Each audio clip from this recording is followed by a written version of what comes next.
सत्संग बहुत जरूरी है। कीर्तन की एक अपनी योग्यता है, मंदिर आने की, शंकर जी पर जल चढ़ाने की, आरती करने की, हवन करने की अपनी अपनी विशेषताएं हैं, परंतु मानसिक और बौद्धिक विकास के लिए सत्संग बहुत जरूरी है, कथा बहुत जरूरी है, हरि चर्चा बहुत जरूरी है। तानपुरा है नेक को आवाज थोड़ी सी उसकी बना दो बस। तो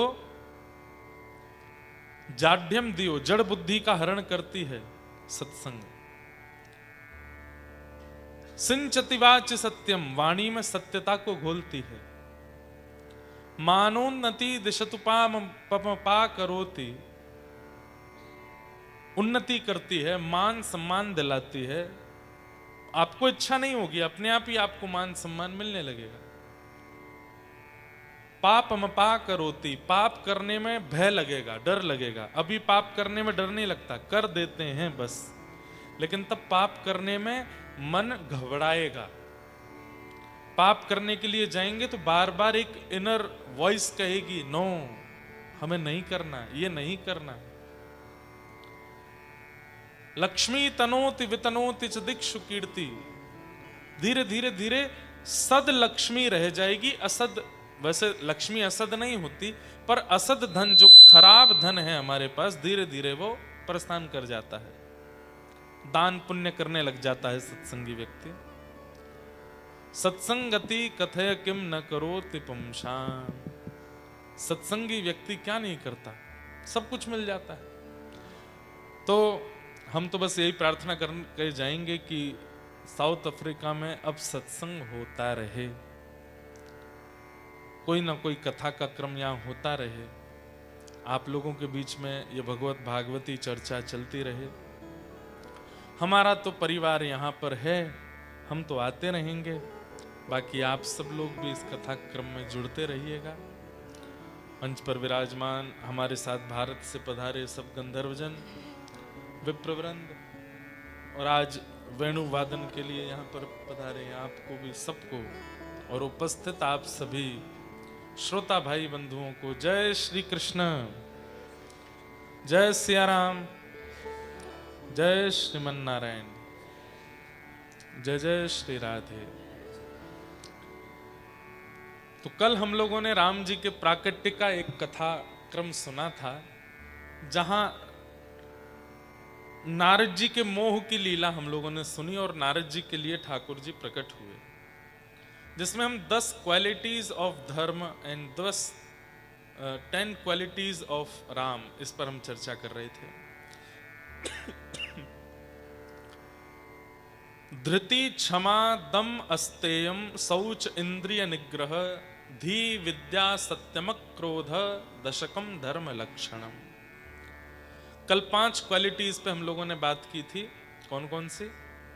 धृति, क्षमा, दम, अस्तेयम, शौच, पवित्रता। राम जी के 5 लक्षणों पर कल चर्चा हुई। अब आगे के लक्षण क्या है? बोले धी, विद्या, सत्यम, अक्रोध, दशकम धर्म लक्षणम। धी माने कि बुद्धि, बुद्धि का प्रयोग कैसे हो ये राम जी जानते हैं। बुद्धि भगवान ने सबको दी है, सबके पास बुद्धि है, पर उसका प्रयोग कई लोग अपने नाश में करते हैं, कई लोग अपने उत्थान में करते हैं, कई लोग केवल अपने आप को बनाने में ही बुद्धि लगाते हैं, कई पूरे संसार, समाज और संस्कृति को बचाने में लगा देते हैं।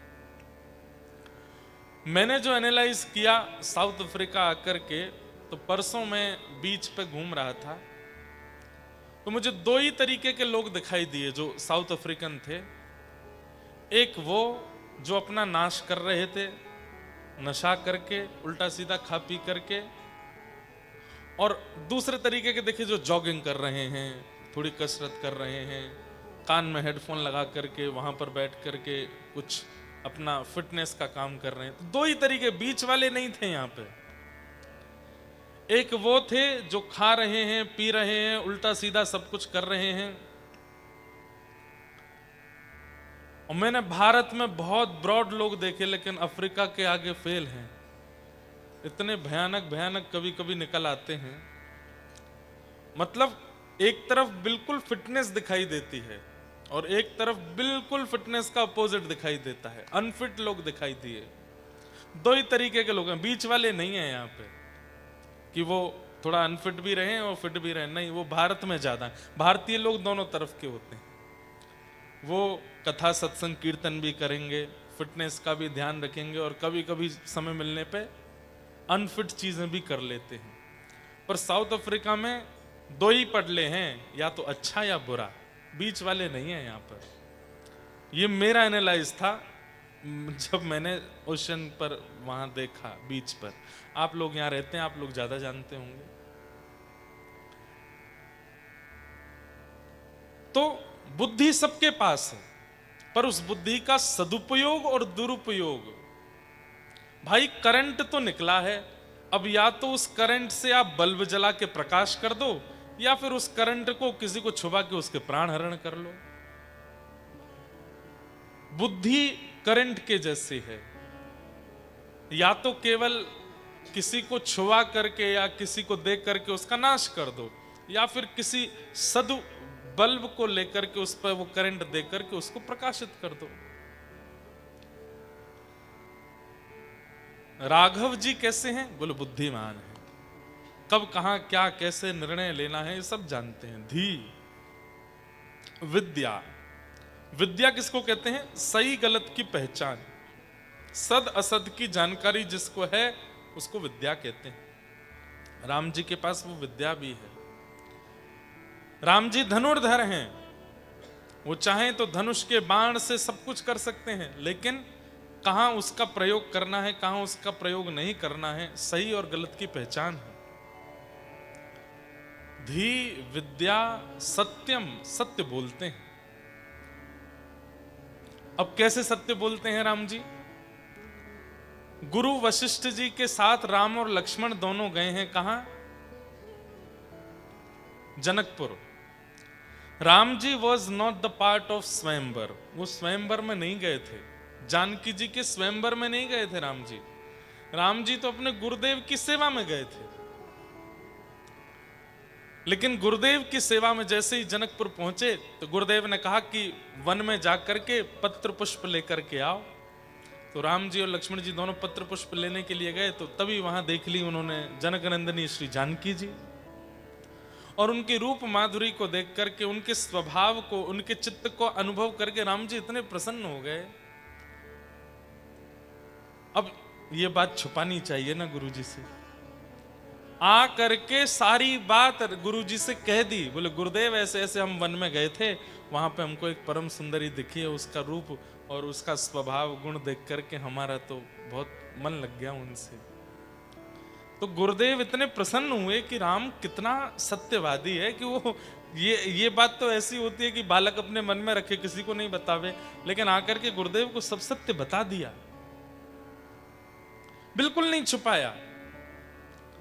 कितने सीधे हैं राम जी, कितने भोले हैं, और कैसा सत्य उनकी वाणी में है कि श्री जानकी जी का रूप कैसा है और कैसा उनको देख करके लगा, सब बता दिया गुरुदेव को आके। अब ये बात कह दी कि चलो हमको वो भाग गई, हमको अच्छी लगी, उनका रूप बहुत अच्छा था, स्वभाव गुण बहुत अच्छा था, गुरुदेव हम तो उनके रूप को देख के बड़े आनंदित हुए, यहाँ तक तो ठीक था। अब ये कौन कहता कि मेरे तो पसीना छूट गए थे उनको देख के, मैं तो पसीना पसीना हो गया, और महाराज हम तो ऐसे हो गए, हाथों से पुष्प गिरने लगे। और आपके गुरुदेव बोले भाई राम थोड़ी तो बाउंड्रीज रखो, तुम सब बोल रहे हो। उनके अंदर सत्य ऐसा है। और फिर अगले दिन गुरुदेव की भी बस मन में भाव आ गया कि एक बात सत्य मानिएगा, गुरुदेव को यदि अपने जीवन का कोई भाव बताया, तो अगर वो आपका कल्याण ना करने वाली बात भी होगी, गुरुदेव ने अगर इसको स्वीकार लिया तो वो भी आपका कल्याण करेगा। मतलब गुरुदेव को बता करके उसको प्रसाद कर दो, उस भाव को, उस बात को। राघव जी ने श्री जानकी जी को पहले गुरुदेव को बता दिया, गुरुदेव ने जब उस पर हाथ रख दिया तो जानकी जी प्रसाद हो गई राघव जी के लिए। और अगले दिन जब स्वयंवर की सभा इकट्ठी हुई, बड़े बड़े राजाओं ने आकर के धनुष को उठाने का प्रयास किया, लेकिन कोई तस से मस नहीं कर पाया। तब जनक जी महाराज कहने लगे, लगता है कि इस पृथ्वी पर कोई बलवान बचा नहीं है। आहा। तब लक्ष्मण जी खड़े होकर के बोले देखिए, आप यदि कहें तो मैं इस पूरी पृथ्वी को गेंद बना करके अपने चरणों से उससे गेंद खेल सकता हूं। राघव जी के प्रताप से, गुरुदेव की आज्ञा से इतनी सामर्थ्य अपने अंदर रखता हूं। आप ऐसा कैसे कह सकते हैं? यहां दशरथ जी के 2 पुत्र बैठे हैं, आप कैसे कह सकते हैं कि पृथ्वी बल विहीन हो गई है? तब वशिष्ठ जी ने नेत्र दिखा करके लक्ष्मण जी को बैठाया और आज्ञा दी है राम जी को कि राघव जाओ, जाकर के इस धनुष का भंजन करो। मतलब बल तो है, पर जब तक गुरु आज्ञा नहीं करेंगे तब तक उस बल का प्रदर्शन नहीं। हमारा बल कैसा है? हमारा बल आवारा बल है। चाहे धन का बल हो, बुद्धि का बल हो, चाहे ज्ञान का बल हो, हमारा बल कैसा है? आवारा है, कहीं भी प्रकट हो जाता है। लेकिन राघव जी का बल ऐसा नहीं है, जब तक गुरुदेव आज्ञा नहीं करेंगे तब तक बल का प्रदर्शन नहीं। गुरुदेव ने जैसे ही कहा, उठहु राम बन जाओ सर भव चापा, जाओ राम जी उठो, जाकर के इस धनुष को तोड़ दो। जैसे ही गुरुदेव की आज्ञा हुई है, चल करके श्री राघव जी गए। आहा। कहते हैं राघव जी ने जाकर के पहले धनुष को प्रणाम किया। बाकी के राजा क्या कर रहे थे? आकर के सीधे धनुष पर अपना बल लगा रहे थे और कह रहे थे ये इसको तो हम ऐसे उठा लेंगे। अभिमान में आ रहे थे और आकर के धनुष के आगे जैसे अपना अभिमान प्रकट करते तो धनुष और ज्यादा बलवान हो जाता। लेकिन राम जी ने जाकर के धनुष को प्रणाम किया और जैसे ही प्रणाम किया धनुष तो वहीं हल्का हो गया। राम जी की बुद्धि देखो, राम जी का स्वभाव। मैं कह रहा हूं ना कि रामचरित्र ऐसा है, हर क्षण आपको कुछ सिखाएगा, जीवन की हर परिस्थिति सिखाएगा। जाकर के राम जी ने प्रणाम किया, धनुष हल्का हो गया, फिर एक परिक्रमा और कर दी उसकी, तो धनुष बिल्कुल ही फॉलोअर हो गया राम जी का। बोले भाई क्या आदमी हो तुम, है यहाँ दुनिया के बड़े बड़े सारे वीर आए, आकर के जो है मेरे ऊपर अपना बल लगा रहे हैं और आप आकर के मुझे प्रणाम कर रहे हैं। शंकर जी का धनुष। और जैसे ही धनुष को पकड़ा है, पकड़ करके उठाया, प्रत्यंचा चढ़ा के तोड़ दिया। ये उठा करके प्रत्यंचा चढ़ा के तोड़ने में कितनी देर लगी? बोले जितनी देर में लोगों की बस ये आंखों की पलक ऐसे झपकी होगी, इतनी देर में तो उठा के प्रत्यंचा चढ़ा के राम जी ने धनुष तोड़ दिया।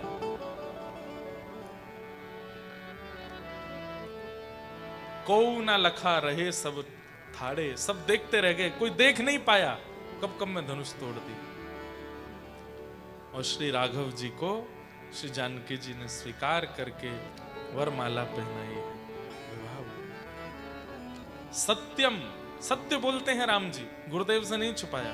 और अंतिम लक्षण क्या है राम जी का?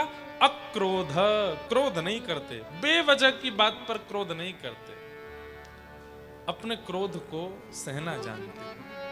एक बात बोले बंधुओं, क्रोध संसार में सबको आता है, पर उस क्रोध को जो यहां रखे वो महादेव है। मतलब यहां से यहां ना आवे, वाणी पर ना आवे। हम लोग राक्षस क्यों बन जाते हैं? क्रोध जन्म लेता है, उठता है उठता है उठता है, यहां आकर के इधर से निकल जाता है। इसलिए हम लोगों का क्रोध नाश करता है हमारा। महादेव देव नहीं है, महादेव है। वो महादेव किस लिए हैं? क्योंकि अपने क्रोध को यहीं तक रखते हैं, कंठ से ऊपर जाने नहीं देते हैं। क्रोध को सहना सीखिए। क्रोध सबको आता है, थोड़ा थोड़ा तो सबका प्रकट हो ही जाता है, पर कंठ से ऊपर ना जाए। अक्रोध दशकम धर्म लक्षणम, ये धर्म के 10 लक्षण हैं जो कि राघव जी में हैं। अद्भुत है राम कथा। इस बार हम 11 से 17 जनवरी 2027 राम कथा करने वाले हैं। प्यारे गिरधर लाल जी का जन्मोत्सव हर वर्ष होता है। इस वर्ष मतलब अगले वर्ष चित्रकूट में होगा और वहां 7 दिन राम कथा सुनाएंगे, अद्भुत आनंद होगा। ऐसे प्रभु श्री राम को हम बारंबार प्रणाम करते हैं। बोलो राजा रामचंद्र भगवान। तो कल हम लोगों ने राम जी का प्रादुर्भाव सुना, वो 10 लक्षणों से आज तक चलते आए। अब आज मैंने कल आपको वचन दिया था कि आज हम आपको वृंदावन लेकर के चलेंगे। वेरी फर्स्ट डे जब मैं यहां पर आया तो मुझसे किसी ने कहा, Maharaj ji, most of people from South Africa want to know who is Radha Rani. Radha Rani के बारे में जानना चाहते हैं, तो कृपा करके आप थोड़ा सा बताइए। मैंने कहा, भैया ये प्रसंग तो ऐसा है कि इसके लिए व्रज हो, रसिक बैठे हों तो ही राधा रानी का प्रसंग कह सकते हैं। यह भी एक बात है ना कि थोड़े रस में डूबे लोग बैठे होंगे तो ही आप उस रस की चर्चा कर सकते हो। अब डायबिटिक लोगों के बीच में मैं रसगुल्ला गुलाब जामुन तो नहीं बनाऊंगा। Are you getting me? जो डायबिटिक होंगे, जिनको शुगर है, उनके सामने हलवाई रसगुल्ला गुलाब जामुन नहीं बनाता। क्यों? पहले से बेचारे डायबिटिक हैं, तुम बनाओगे तो और ज्यादा उनको खाने का मन होगा और शुगर हाई हो जाएगी, पधार जाएंगे। रसगुल्ला गुलाब जामुन तो उनके आगे बनाया जा सकता है जो स्वस्थ हैं। ऐसे ही श्री प्रिया जी यानी कि श्री राधा रानी के संदर्भ में कुछ वही कहा जा सकता है जिनको संसार की डायबिटिक ना हो। जो संसार के डायबिटिक शुगर से पीड़ित हैं, संसार की शुगर क्या है? माया। संसार की माया में जो फंसे हैं, उनके आगे अगर मैं श्री राधा रानी की चर्चा करूंगा तो उनको समझ नहीं आएगा। इसलिए रसिक चाहिए, रसिकों के बीच में ही ये बात हो सकती है। मैं बहुत कम किशोरी जी की चर्चा करता हूं, अन्यथा कहीं पर। लेकिन वो प्रश्न मेरे बार बार मन में आ रहा था कि बता दीजिए महाराज जी, राधा रानी के बारे में थोड़ा कह दीजिए। फिर आज मुझे फिर सुबह एक भजन की रिक्वेस्ट की गई कि आप वो वाला भजन सुन। मैंने कहा, आप तो फिर राधा रानी बार बार 2-4 लोगों से आ गया कि राधा रानी बताइए, तो मुझे इस विषय में बोलना चाहिए। तो मैं बोलूंगा, मैं सुनाऊंगा, लेकिन I just want your concern कि आप लोग बहुत ध्यान पूर्वक सुनिएगा, एक एक शब्द सुनिएगा। कहीं कोई शब्द रह गया तो हो सकता है कि आप कुछ नहीं समझ पाओगे। इसलिए समझना बहुत जरूरी है। बहुत ध्यान से बैठिएगा सब लोग। पहले एक भाव गा लेते हैं, थोड़ा राधा रानी का माहौल बना लेते हैं। राम जी से सीधे राधा रानी के भाव में जा रहे हैं। वैसे हमारे ब्रज में एक संत थे, उनसे कोई बोल देता था जय श्री कृष्ण तो वो पत्थर उठा के मारते थे। कोई बोलता, बाबा तुम जय श्री कृष्ण बोलते पे पत्थर मारते हो। कोई बोलता इनसे राधे राधे बोलो, राधे राधे बोलते तो वो डंडा मारते थे। बोले बाबा क्या चाहिए? बोले राम राम बोलो, राम राम। सब लोग बोले आप रहते वृंदावन में हो और बुलवाते राम राम हो, क्यों? बोले तुम जय श्री कृष्ण बोलते हो तो अकेला कृष्ण का नाम, राधे राधे बोलते हो तो अकेले राधा रानी का नाम, जब राम बोलते हो तो राम है राधा, माँ में माधव, दोनों आ जाते हैं, राम राम बोलो। तो उनकी बात क्या थी? बोले राम है राधा, माँ में माधव, राधा माधव का भी नाम भूल गया और अयोध्यापति राम का भी नाम भूल गया, तीनों नाम भूल जाते हैं, इसलिए राम राम बोलो। ऐसे एक बाबा हुए। तो कल अयोध्या की चर्चा हुई, आज वृंदावन की चर्चा, बरसाना की चर्चा होगी। उससे पहले एक बार श्री राधा रानी को हम लोग प्रणाम कर लें। ओ मीठे रस से भरोरी महारानी लागे, महारानी लागे, मोहे प्यारो प्यारो यमुना जीरो पानी लागे। मीठे रस से भरोरी महारानी लागे, महारानी लागे, मोहे प्यारो प्यारो यमुना जीरो पानी लागे। मीठे रस से भरोरी महारानी लागे, महारानी लागे, जीरो पानी लागे। मीठे रस से भरोरी महारानी लागे, महारानी लागे, मोहे प्यारो प्यारो यमुना जीरो पानी लागे।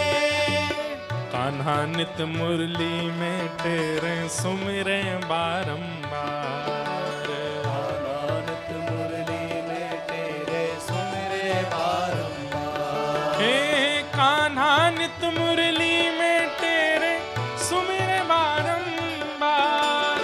आनंद मुरली में तेरे सुमिरे बारंबार। हे कोटिक रूप धरे मन मोहन तो न पावे पार। कोटिक रूप धरे मन मोहन तो न पावे पार। कोटिक रूप धरे मन मोहन तो न पावे पार।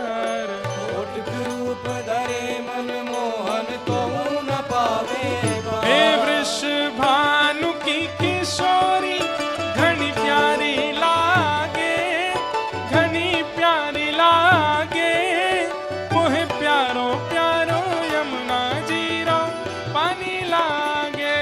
वृषभानु की किशोरी घनी प्यारी लागे, घनी प्यारी लागे, मोहे प्यारो प्यारो यमुना जीरो पानी लागे। हे मीठे रस से भरोरी महारानी लागे, महारानी लागे, मोहे प्यारो प्यारो यमुना जीरो पानी लागे। रस से भरोरी महारानी लागे, महारानी लागे, मोहे प्यारो प्यारो यमुना जीरो पानी लागे। श्री राधा रानी की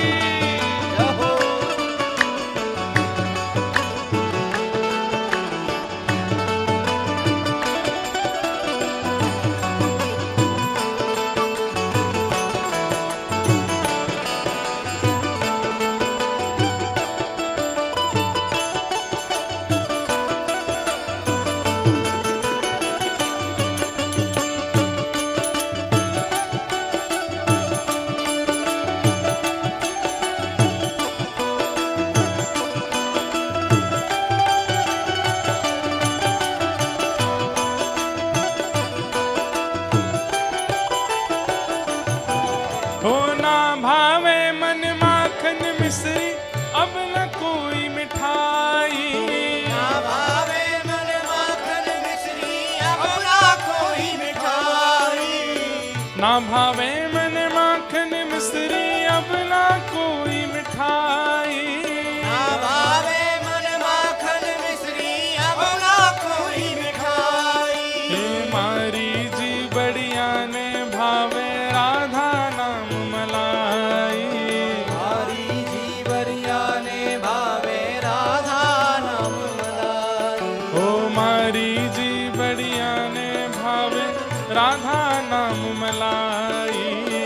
हरी जीवरिया ने भावे राधा नाम मलाई। वृषभानु की किशोरी गुणधानी लागे, गुणधानी लागे, मोहे प्यारो प्यारो यमुना जीरो पानी लागे। वृषभानु की किशोरी गुणधानी लागे, गुणधानी लागे, मोहे प्यारो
बरसाने वाली राधे राधे कीरत सुत प्यारी राधे राधे हम सब की प्यारी राधे राधे जय राधे राधे राधे राधे जय राधे राधे राधे राधे जय राधे राधे राधे राधे जय राधे राधे राधे राधे सब प्रेम से गाओ राधे राधे बरसाने वाली राधे राधे वृषभानु दुलारी राधे राधे हरिवंश प्यारी राधे राधे जय राधे राधे राधे राधे राधे राधे राधे राधे जय राधे राधे राधे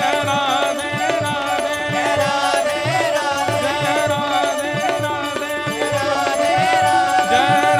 राधे राधे जय राधे राधे राधे राधे जय राधे राधे जय राधे राधे जय जय श्री राम जय जय श्री राम जय जय श्री राम बोलो वृंदावन बिहारी लाल विराज जाओ सब लोग बैठ जाओ वृषभानु की लली तो घनी प्यारी लागे घनी प्यारी लागे मुहे प्यारो प्यारो यमुना जीरो पानी लागे मीठे रस से भरोरी महारानी लागे महारानी लागे मोय प्यारो प्यारो यमुना जीरो पानी लागे श्री राधा रानी दो अक्षर में समग्र विश्व का निधान करने वाले श्री कृष्ण विराजमान हैं। राधा बहुत भावपूर्ण होकर के और बिल्कुल आप लोग सतर्क होकर के पूरी ये बात सुनिएगा। कौन है श्री राधा रानी? भगवान श्री कृष्ण की 3 प्रकार की शक्तियां हैं। 3 प्रकार की शक्तियां हैं। उसमें पहली शक्ति है माया शक्ति, दूसरी है तटस्था शक्ति और तीसरी है स्वरूप शक्ति। सब लोग इधर देखिए और बहुत ध्यान से सुनिएगा। भगवान की पहली शक्ति का नाम क्या है? माया शक्ति।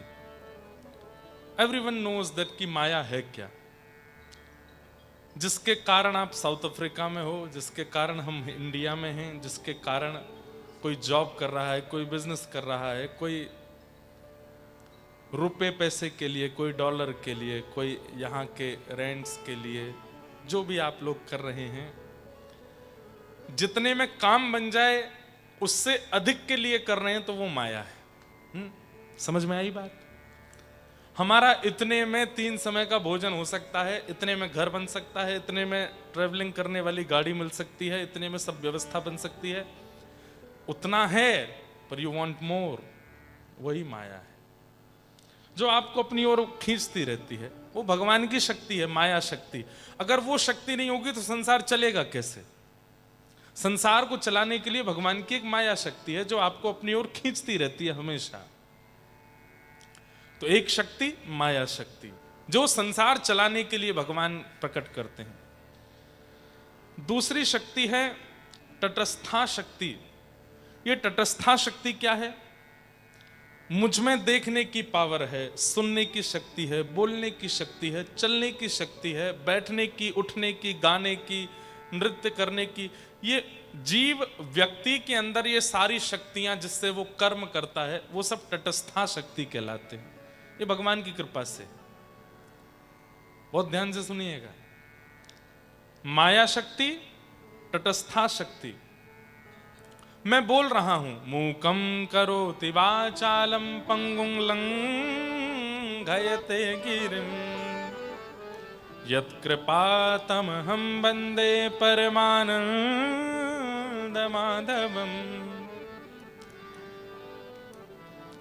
गूंगा बोल सकता है, बिना पैर वाला पर्वत लांघ सकता है। किसकी कृपा से? माधव की कृपा से। तो ये गूंगे को बोलने की शक्ति, बिना हम सब एक समय पर लंगड़े ही थे। जब जन्म लिया था उसके बाद लंगड़े ही थे, नहीं चल पाते थे, नहीं उठ पाते थे, कुछ नहीं कर पाते थे। माता जी उठा के धर देती थी, माता जी उठा के इधर उधर घुमाती थी, लेकिन धीरे धीरे चलने की शक्ति आ गई। आज बड़े बड़े पर्वत पार कर लेते हैं हम। एक समय पे हम सब गूंगे थे, बोलना नहीं आता था। आज दुनिया शांत हो जाती है हमारी बोली के आगे। एक समय रोते थे तो मां कहती थी बेटा शांत हो जा, बच्चा शांत हो जा, नहीं मानते थे। आज 2 मिनट में मान जाते हैं। तो ये सारी शक्तियां हमारे अंदर इनबिल्ड जो होती हैं वो तटस्था शक्ति कहलाती है। और तीसरी शक्ति भगवान की होती है स्वरूप शक्ति। स्वरूप शक्ति, और इस स्वरूप शक्ति के भी 3 रूप हैं। स्वरूप शक्ति के 3 रूप कौन कौन से हैं? संघिनी, संवित और आह्लादनी। इसमें संघिनी शक्ति कौन सी है? धाम, जैसे कि वृंदावन। वृंदावन भी श्री कृष्ण का स्वरूप है, द्वारिका भी श्री कृष्ण का स्वरूप है, जगन्नाथ भी श्री कृष्ण का स्वरूप है, बद्रीनाथ धाम भी श्री कृष्ण का स्वरूप है। वहां मंदिर में भगवान जो बैठे हैं वो बाद की बात है। आप धाम में पहुंच गए, इसका मतलब कृष्ण आपको मिल गए, कृष्ण से आप मिल लिए। आप वृंदावन गए लेकिन बहुत भीड़ थी, बिहारी जी का दर्शन नहीं कर पाए, लेकिन आप वृंदावन पहुंच गए तो वृंदावन पहुंचने से कृष्ण के दर्शन हो गए, क्योंकि धाम भी ठाकुर जी का ही रूप है। वृंदावन। तो भगवान की स्वरूप शक्ति में जो 3 स्वरूप हैं उनमें पहला है संघिनी स्वरूप, यानी कि धाम, भगवान का धाम। तीसरा स्वरूप है संवित शक्ति, जो कि है ज्ञान। अभी हम लोग डरबन में बैठे हैं, साउथ अफ्रीका में बैठे हैं, लेकिन कथा सुनते सुनते सुनते सुनते सुनते अचानक से आप भूल जाते हो कि ये साउथ अफ्रीका है, अचानक से भूल जाते हो कि डरबन है। अभी हम लोग नाच रहे थे मीठे रस से भरोरी राधा रानी लागे, तो ऐसा लगने लगा कि हम कहीं यमुना जी के तट पर व्रजमंडल में तो नहीं है। भगवान का दूसरा स्वरूप शक्ति क्या है? कथा, ज्ञान, जिसके वजह से आपको ठाकुर जी का अनुभव होने लग जाता है, ठाकुर जी का दर्शन होने लग जाता है। तो भगवान की ज्ञान रूप, ज्ञान शक्ति। तो संवित, संघिनी और तीसरी है आह्लादनी। ये 3 प्रकार की स्वरूप शक्तियों में संवित जो है वो धाम है, संघिनी जो है वो कथा है, और आह्लादनी जो है वो राधा रानी है। अब राधा रानी कैसे हैं ये सुनो। आह्लाद किसको कहते हैं? हमारे हृदय में प्रसन्नता का पारावार हो जाए,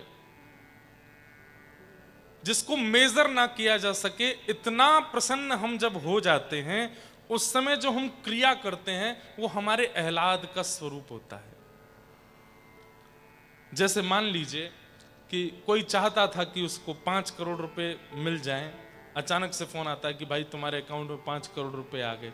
अब 5 करोड़ रुपए नाम सुनते ही उसके मन में जो आंखों से आंसू निकले, हंसने लगा, प्रसन्न हो गया, और महाराज इतना प्रसन्न हो गया, पत्नी के साथ नाचने लगा, अपने बच्चों के साथ नृत्य करने लगा, जोर जोर से चिल्लाने लगा, उछलने लगा।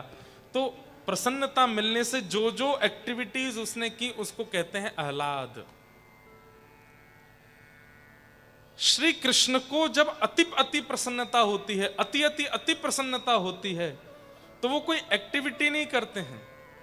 उनके हृदय का जो आह्लाद है, उनके हृदय की जो अनन्य प्रसन्नता है, वो प्रत्यक्ष प्रकट हो जाती है, और वही श्री राधा रानी है, वही श्री राधा रानी है। और कब हुआ था ये अनन्य आह्लाद प्रकट? 2-4 कथाएं आती हैं श्री राधा रानी के प्राकट्य की। एक तो कथा ऐसी है कि वृषभानु जी ने बहुत तपस्या की और तप करके ठाकुर जी से बस एक ही प्रार्थना की कि नाथ आप हमारे यहां संतान रूप में प्रकट हो जाइए। भगवान ने आज्ञा देकर के कहा कि बाबा हम तो ऑलरेडी नंद यशोदा को आज्ञा दे चुके हैं कि हम उनके यहां कृष्ण बन के आने वाले हैं। देवकी वसुदेव को पहले ही भगवान कह चुके हैं कि हम उनके यहां कृष्ण बन के आने वाले। अब एक ही समय पर 2 जगह कैसे अवतार लें?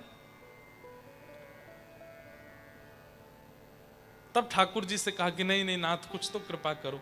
तब भगवान वैकुंठ में जाते हैं और अपने प्रतिबिंब को देखते हैं, अपने आप को मिरर में देखते हैं।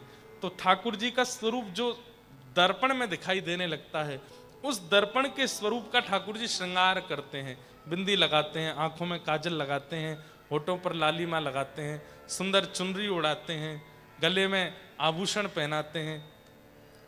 और जैसे ही अपने ही प्रतिबिंब के स्वरूप को, अपने ही मिरर में दिखने वाले स्वरूप का ठाकुर जी श्रृंगार करते हैं, ठाकुर जी अपने ही स्वरूप पर मोहित हो जाते हैं और उस प्रतिबिंब के स्वरूप को ही ठाकुर जी प्रकट कर देते हैं और आज्ञा करते हैं कि हे वृषभानु, हे राधा रानी, आप मेरी आह्लादनी शक्ति हो। आपको देख करके मुझे भी सुख मिलता है, आनंद मिलता है। कृपा करके आप इस वृंदावन की कृष्ण लीला में प्रेम रस भरने के लिए प्रकट हो जाओ। तो ठाकुर जी का ही प्रतिबिंब स्वरूप, ठाकुर जी का ही आह्लाद स्वरूप, ठाकुर जी का ही प्रेम स्वरूप, वही वृषभानु जी के यहां श्री राधा रानी बनकर के आती। तो आह्लाद भगवान का वही राधा रानी। एक दूसरी कथा और आती है, वो कैसे है? Have you heard about Mohini अवतार? मोहिनी अवतार कब हुआ था? जब समुद्र मंथन हुआ। समुद्र मंथन हुआ देवता और राक्षसों के बीच में, दैत्यों के बीच में समुद्र मंथन हुआ था। और उस समुद्र मंथन में जैसे ही स्वर्ग कलश प्रकट हुआ, दैत्य उसको लेकर के भाग गए। तब देवताओं ने जाकर के भगवान से प्रार्थना की कि अमृत तो सारे दैत्य ले गए, अब हम क्या करें? तो भगवान बोले चिंता मत करो, मैं कुछ करता हूं। तो भगवान मोहिनी बनकर के आए। इतने सुंदर बनकर के ठाकुर जी आए, इतने सुंदर बनकर के आए, आहा, वो गजगामिनी चाल, वो मृग जैसे, हिरण जैसे नेत्र, वो इधर इधर तिरछी नजर से देखना, सबको घायल कर रहा था।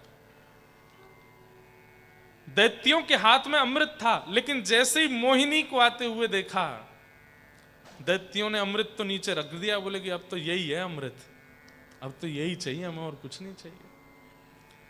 दैत्यों ने जाकर के मोहिनी जी से कहा कि हमको अमृत मिला है, पर हम चाहते हैं कि तुम अपने हाथों से पिलाओ। इतनी सुंदर हो, तुम्हारे हाथों से पीकर के हम कृतार्थ हो जाएंगे। तो मोहिनी भगवान बोले एक काम करें। बोले क्या? ये जो कलश में अमृत है ना, गाढ़ा गाढ़ा अमृत तो सब नीचे है, पतला पतला अमृत ऊपर है। तो पहले मैं देवताओं को पिला देती हूँ, पतला पतला सारा उनको पिला देंगी, गाढ़ा गाढ़ा नीचे का जो बचेगा वो तुम लोगों को पिला देंगे। दैत्य तो इतने मोहित हो गए तो मोहिनी पे बोले तुम जो चाहे वो करो, जाओ पिला दो देवताओं को, हम वेट करेंगे यहां पर। मोहिनी भगवान जैसे अमृत कलश लेकर के गए देवताओं के पास। देवताओं को पता था कि भगवान ने मोहिनी रूप धारण किया है, लेकिन इतने सुंदर बन के ठाकुर जी आएंगे ये देवताओं को भी नहीं पता था। जैसे ही भगवान मोहिनी अमृत कलश लेकर के आए, तो यहां जो दैत्यों की हालत हुई वही देवताओं को भी हो गई। देवता भी सब मोहित हो गए। कितनी सुंदर हो आप, मुझसे ब्याह कर लो। देवता ही सब आगे पीछे घूमने लगे।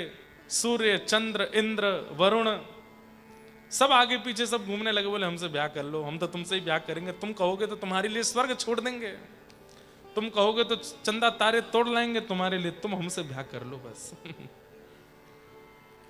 मोहिनी भगवान धीरे धीरे बोले मैं नारायण हूं। बोले वो तो सब बात की बात है, अभी तो तुम मोहिनी हो, तुम तो बस हमसे ब्याह करो।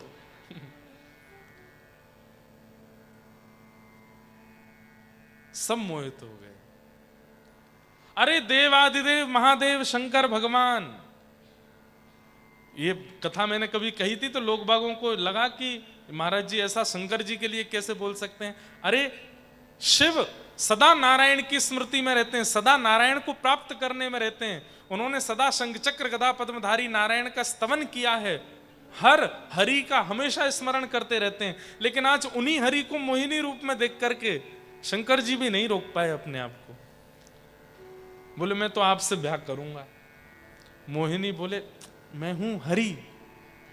बोले फिर तो 100% ब्याह करूंगा। बोले अभी तक तो आप मेरे उपास्य थे, पर आज आपको मोहिनी रूप में देख करके तो अब तो वरमाला कहाँ है, लाओ अभी डालता हूं। इतने सुंदर बनकर के ठाकुर जी प्रकट हुए कि सब उनके रूप को देखते रह गए। लेकिन इन 33 कोटि देवताओं में एक देवता ऐसे हैं जो मोहिनी के रूप पर मोहित नहीं हुए, और वो कौन थे? सूर्य। सूर्य नारायण भगवान ने जब मोहिनी को देखा, उनके मन में, सबके मन में आ रहा था कि ये हमारी पत्नी बन जाए, पर सूर्य के मन में आया ये मेरी बेटी बन जाए। ऐसी सुंदर मेरी बेटी हो, इतनी सुंदर बेटी का मैं पिता कहलाऊं, ये मेरा गौरव होगा, ये मेरा सौभाग्य होगा। जैसे ही सूर्य नारायण भगवान ने ये भाव विचार किया, इतने में ही मोहिनी भगवान ने सूर्य की ओर देखा और देख करके कहा हमने आपका हृदय देख लिया, हमने आपके हृदय की बात जान ली, अब ये पूर्ण होगी। कैसे पूर्ण होगी? बोले द्वापर में मैं कृष्ण बनकर के आऊंगा, द्वापर में मैं कृष्ण बनकर के आऊंगा, और हे सूर्य नारायण आपका ही अंश वृषभानु बनकर के बरसाने में जन्म लेगा। आपकी इच्छा तब पूरी होगी। क्यों? मेरी आत्मा ही राधा रानी के रूप में आपके यहां जन्म लेंगी। सूर्य नारायण भगवान बोले भगवान जैसे अभी हो ऐसे ही बन के आना, मोहिनी जैसे सुंदर। ठाकुर जी बोले मोहिनी जैसे सुंदर नहीं, दुनिया को जो अपनी सुंदरता पे मोहित करे वो मोहिनी, और ऐसी करोड़ों मोहिनी भी जिनकी सुंदरता पे वारी जाएंगी वो होंगी श्री राधा रानी। वो आपके यहां जन्म ले। करोड़ों करोड़ों मोहिनी अवतार न्योछावर हो जाते हैं जिनकी रूप माधुरी पर, वो है श्री राधा रानी। ऐसे हमारी किशोरी जी, उनके रूप को समझ, अभी भी मैं बहुत बाहर की बातें ही बता रहा हूं ताकि आपको समझ आ जाए कि श्री राधा रानी कौन है। बस बात ऐसी है कि दो देह हैं लेकिन उनके अंदर प्राण एक ही हैं, वही राधा कृष्ण है। बस देह दो हैं। ऐसा वर्णन आता है कि रुक्मणी जी ने, भगवान कृष्ण का जब ब्याह हो गया रुक्मणी जी से, उसके बाद जब कुरुक्षेत्र में व्रजवासी और द्वारिका वासियों का मिलन हुआ, तब रुक्मणी जी किशोरी जी का रूप देखने के लिए गई थी कि वो कैसी हैं। वो कथा तो बहुत सुंदर है, सुनी होगी आपने। रुक्मणी जी सब भगवान की पटरानियां राधा रानी का रूप देखने के लिए गई, और बड़े अहंकार में गई हैं कि हमसे ज्यादा सुंदर थोड़ी होंगी। ये 24 घंटा कृष्ण जिनका स्मरण करते हैं, 24 घंटा कृष्ण जिनकी याद में रहते हैं, वो राधा रानी हमसे ज्यादा सुंदर थोड़ी होंगी। क्यों? अरे स्वर्ग की बड़ी बड़ी अप्सराएं उर्वशी आदि भी जब द्वारिका आती है ना तो घूंघट करके घूमती हैं। क्यों? रुक्मणी आदि पटरानियों के आगे उनकी सुंदरता फीकी लगती है, इतनी सुंदर है। स्वर्ग की अप्सरा ये कम सुंदर नहीं है, उर्वशी आदि अप्सराएं बहुत सुंदर हैं, लेकिन वे भी रुक्मणी जी के आगे फीकी लगती हैं, इतनी सुंदर हैं रुक्मणी जी और भगवान की पत्नियां। लेकिन आज उन पत्नियों को पता चला कि राधा रानी आई हैं, तो अहंकार में दर्शन करने के लिए जा रही हैं। हम देखें तो सही हैं कैसी राधा रानी। तो जैसे ही व्रज के शिविर में प्रवेश किया, भीतर जाके पूछा राधा रानी कहाँ है? बोलो सामने वाले कैंप में बैठी हैं। भीतर जैसे प्रवेश किया, आहा घुंघराले केश, इतना सुंदर तप्त कांचन गौर वर्ण, इतना सुंदर रूप था कि भगवान की जितनी पटरानियां अहंकार में गई थी सबका अहंकार नष्ट हो गया, और सब अपने घुटनों पर बैठ गई और हाथ जोड़ करके बोली हे श्री राधा रानी हमारा प्रणाम स्वीकार करो। इतने में ही वो कन्या बोली, नहीं नहीं, मैं राधा रानी नहीं हूं, मैं तो उनकी चरणों की दासी हूं। राधा रानी तो भीतर बैठी हैं। रुक्मणी जी एक दूसरे के मुख की ओर देखती हैं, हम इतने अहंकार में भर के राधा रानी को देखने के लिए गई, उनकी दासी हमारे चित्त के अहंकार को नष्ट कर रही है, तो राधा रानी क्या करेंगी? विचार करो। राधा रानी अंदर हैं? बोले हाँ। जैसे ही अंदर प्रवेश किया तो और सुंदर स्वरूप, उस स्वरूप को देख करके 8 पटरानियां गई थी भगवान की, 3 तो वहीं मूर्छित हो गई, इतनी सुंदर। सबने प्रणाम किया, बोले ये तो निश्चित राधा रानी है, राधा रानी हमारा प्रणाम स्वीकार करो। तब उन्होंने कहा, नहीं नहीं नहीं नहीं, मैं राधा रानी नहीं हूं, मैं तो उनकी दासी हूं, राधा रानी तो भीतर बैठी है। दर्शन करने 8 गई थी, रह गई केवल 4, बाकी की 4 तो बाहर ही रह गई। बोले कि हम दासियों की सुंदरता के आगे फीकी पड़ रही हैं, राधा रानी के आगे क्या होगा हमारा हाल। अंत तो गत्वा सब फीके पड़ गए, जैसे तैसे रुक्मणी जी रह गईं। रुक्मणी जी ने जब प्रवेश किया भीतर तो क्या देखती हैं? असंख्य असंख्य सुंदरी नारियां चारों ओर बैठी हैं। ऐसा ऐसा सौंदर्य है उनका कि एक एक के रूप के गुण अगर बखान किए जाएं तो पूरी पृथ्वी को कागज बना करके, वृक्षों को स्याही, वृक्षों को कलम बना करके, समुद्र को स्याही बना करके भी लिखा जाए तो वहां बैठी नारियों की सुंदरता नहीं बताई जा सकती। और उन असंख्य सुंदरी नारियों के मध्य में श्री किशोरी जी बैठी। रुक्मणी जी तो देख करके यह भी भूल गई कि मैं कौन हूं। इतनी सुंदर राधा रानी। यही तो राधा रानी है जो आपका स्वयं का अस्तित्व भुला दे, वो श्री किशोरी जी। रुक्मणी जी देख करके, दर्शन करके कहते हैं कि जो रुक्मणी जी सदा श्री कृष्ण की दासी रहीं, आज राधा रानी को देख करके कहती हैं कि मैं द्वारिका छोड़ने को तैयार हूं, लेकिन आपको नहीं छोड़ूंगी, मैं आपके चरणों की दासी बनना चाहती हूं, मुझ पर कृपा करो। तब किशोरी जी हृदय से लगा के कहती हैं, हमारे प्राण धन तुम्हारे पास हैं, हमारी आज्ञा है उनकी सेवा करो, उनको कोई कष्ट ना होना चाहिए, ऐसा ध्यान रखना। तब रुक्मणी जी निकल करके बाहर आई और सब पटरानियों ने पूछा, राधा रानी कैसी हैं, थोड़ा बताओ तो सही। तो रुक्मणी जी बोली, मैं उसका वर्णन नहीं कर सकती, लेकिन तुम बहुत पूछती हो तो केवल इतना बता देती हूं। श्री कृष्ण संध्या में जब आते हैं और अपने सारा श्रृंगार उतार करके रात्रि के वस्त्र पहनते हैं, अपने घुंघराले केशों को खोल करके जैसे ही श्री कृष्ण लेट जाते हैं, अत्यंत थके हुए श्री कृष्ण के मुखमंडल पर वो मासूमियत जब सोते समय दिखाई देती है, उस समय श्री कृष्ण का वर्ण यदि सांवले से गोरा कर दिया जाए तो ऐसा लगेगा श्री राधा रानी लेटी हुई है, बिल्कुल एक जैसे हैं, कोई अंतर नहीं। तो श्री राधा रानी कौन है?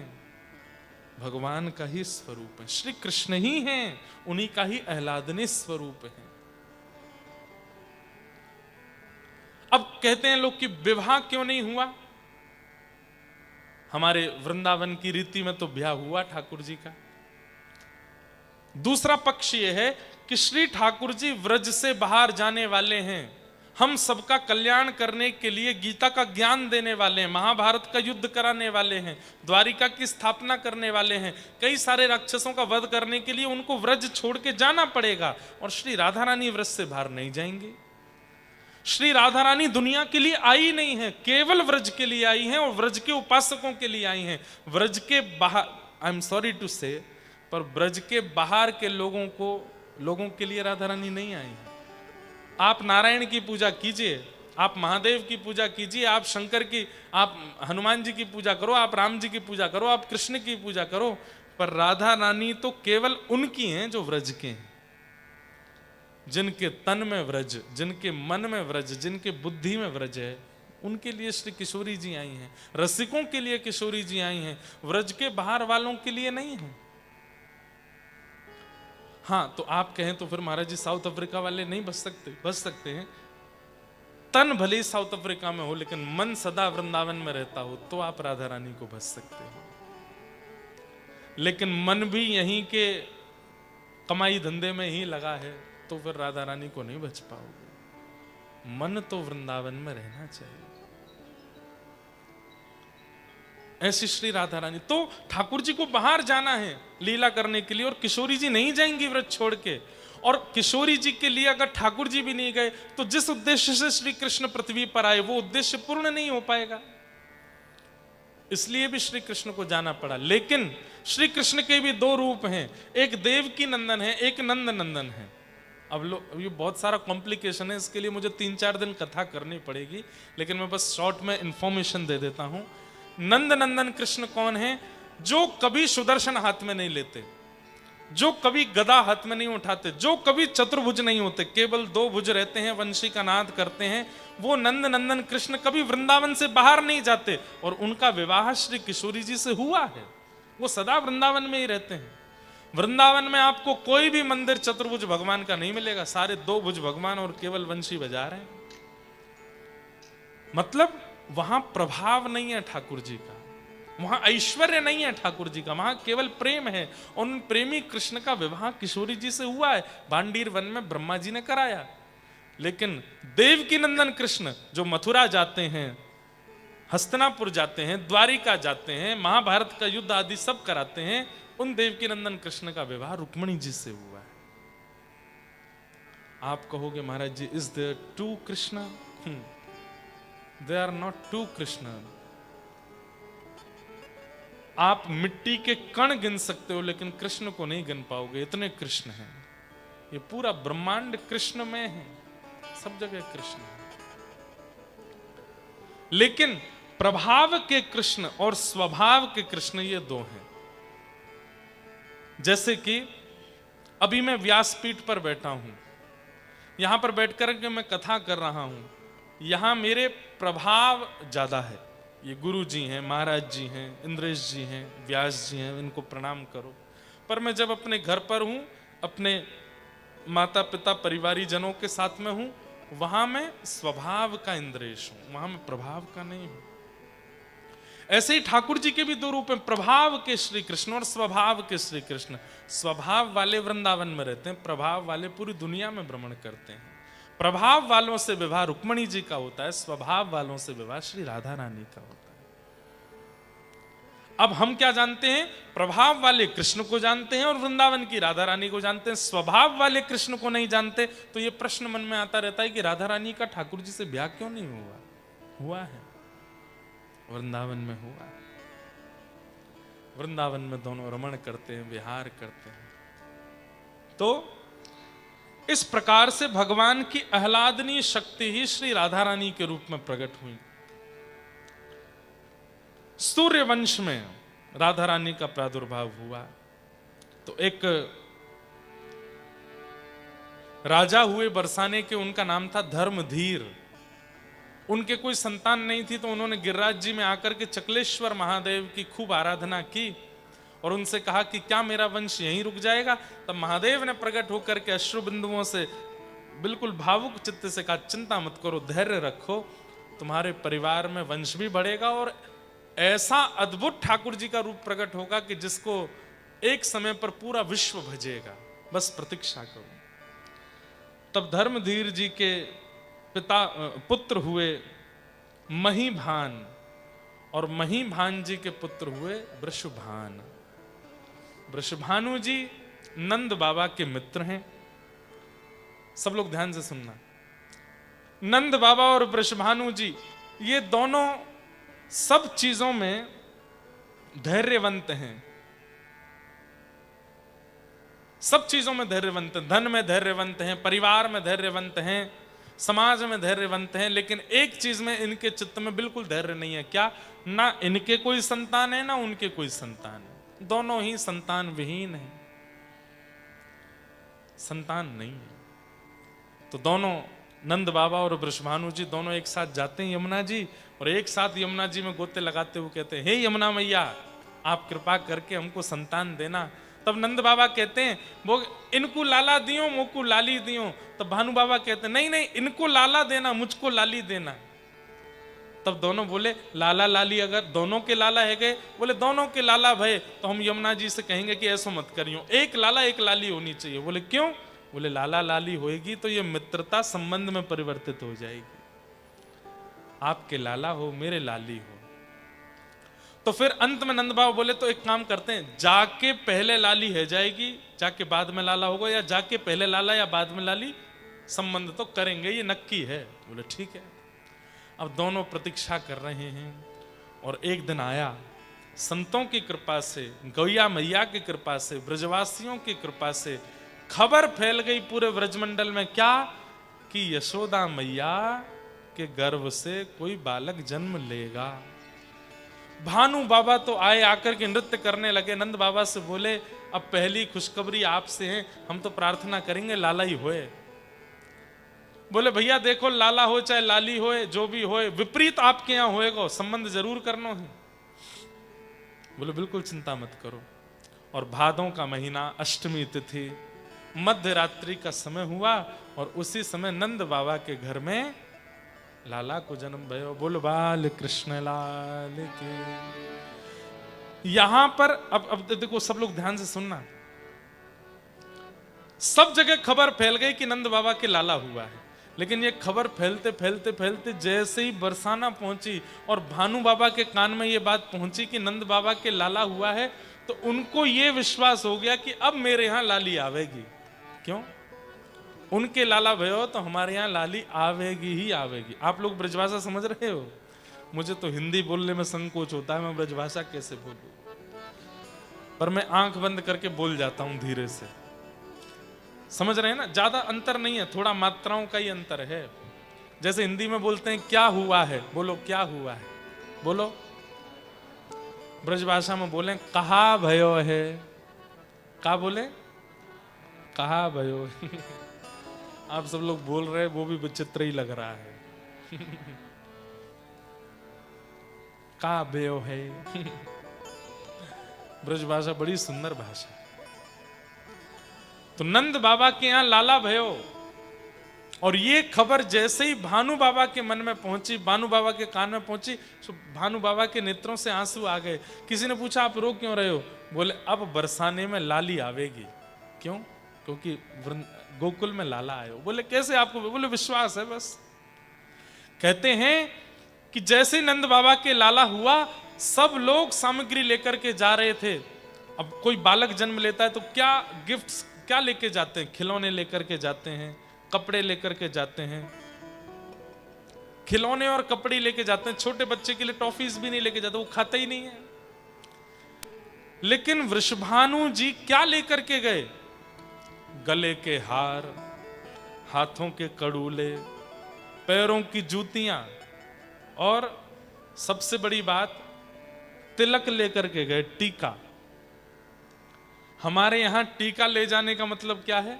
संबंध करने के लिए जा रहे हैं। टीका और नारियल, नारियल और टीका यदि कोई लेकर के गया और जाके या तो कन्या की गोद में रख दे या वर की गोद में रख दे, तो मतलब संबंध पक्का हो गया, रोका हो गया, उसको रोका बोलते हैं। नंद बाबा जो हैं वो रोका का सामान लेकर के आए हैं। ठाकुर जी कितने दिन के? 2 ही दिन के हैं बस। 2 दिन के लाला का संबंध पक्का हो रहा है। नंद बाबा यहां अटारी पर खड़े होकर के हाथी दीने, घोड़ा दीने और दीनी पालकी, नंद घरानंद भयो जय कन्हैया, सब लोग नाच रहे थे, गा रहे थे। इतने में ही नंद बाबा ने देखा बरसाने के वृषभानु जी आ रहे हैं। बरसाने में अभी कुछ नहीं हुआ है, लेकिन सामग्री लेकर के आए। जैसे ही नीचे आके नंद बाबा ने भानु बाबा को हृदय, अरे वाह भैया आपकी कृपा से देखो लाला भयो है। कहा लेके आए हो? जैसे ही पर्दा हटा के, कपड़ा हटा करके देखा तो उसमें नारियल, टीका, ये सब रखे, गले की जंजीर, पैरों के जूतियां, कपड़े। नंद बाबा और यशोदा मैया आपस में बात करने लगे। बोले नारियल क्यों लेके आए हैं? नारियल तो तब दिया जाता है जब रिश्ता किया जाता है। और बोले ये बात तो पक्की थी कि हमको रिश्ता एक दूसरे से करना है, हमको एक दूसरे का समधी बनना है, पर लाली तो हुई नहीं इनके यहां पर, ये संबंध लेके कैसे आ गए? भाई रोका तब करने जाओगे ना जब आपके यहां बेटी हो, उनके यहां बेटा है, और उनके यहां तो बेटा, तुम्हारे यहां बेटी नहीं, और तुम जाके संबंध करो, ऐसे कैसे हो सकता है? भानु बाबा ने जाकर के नारियल और टीका लाला 2 दिन के ठाकुर जी के हाथ में नारियल रख दिया, टीका कर दिया, माला पहना दी, संबंध पक्का।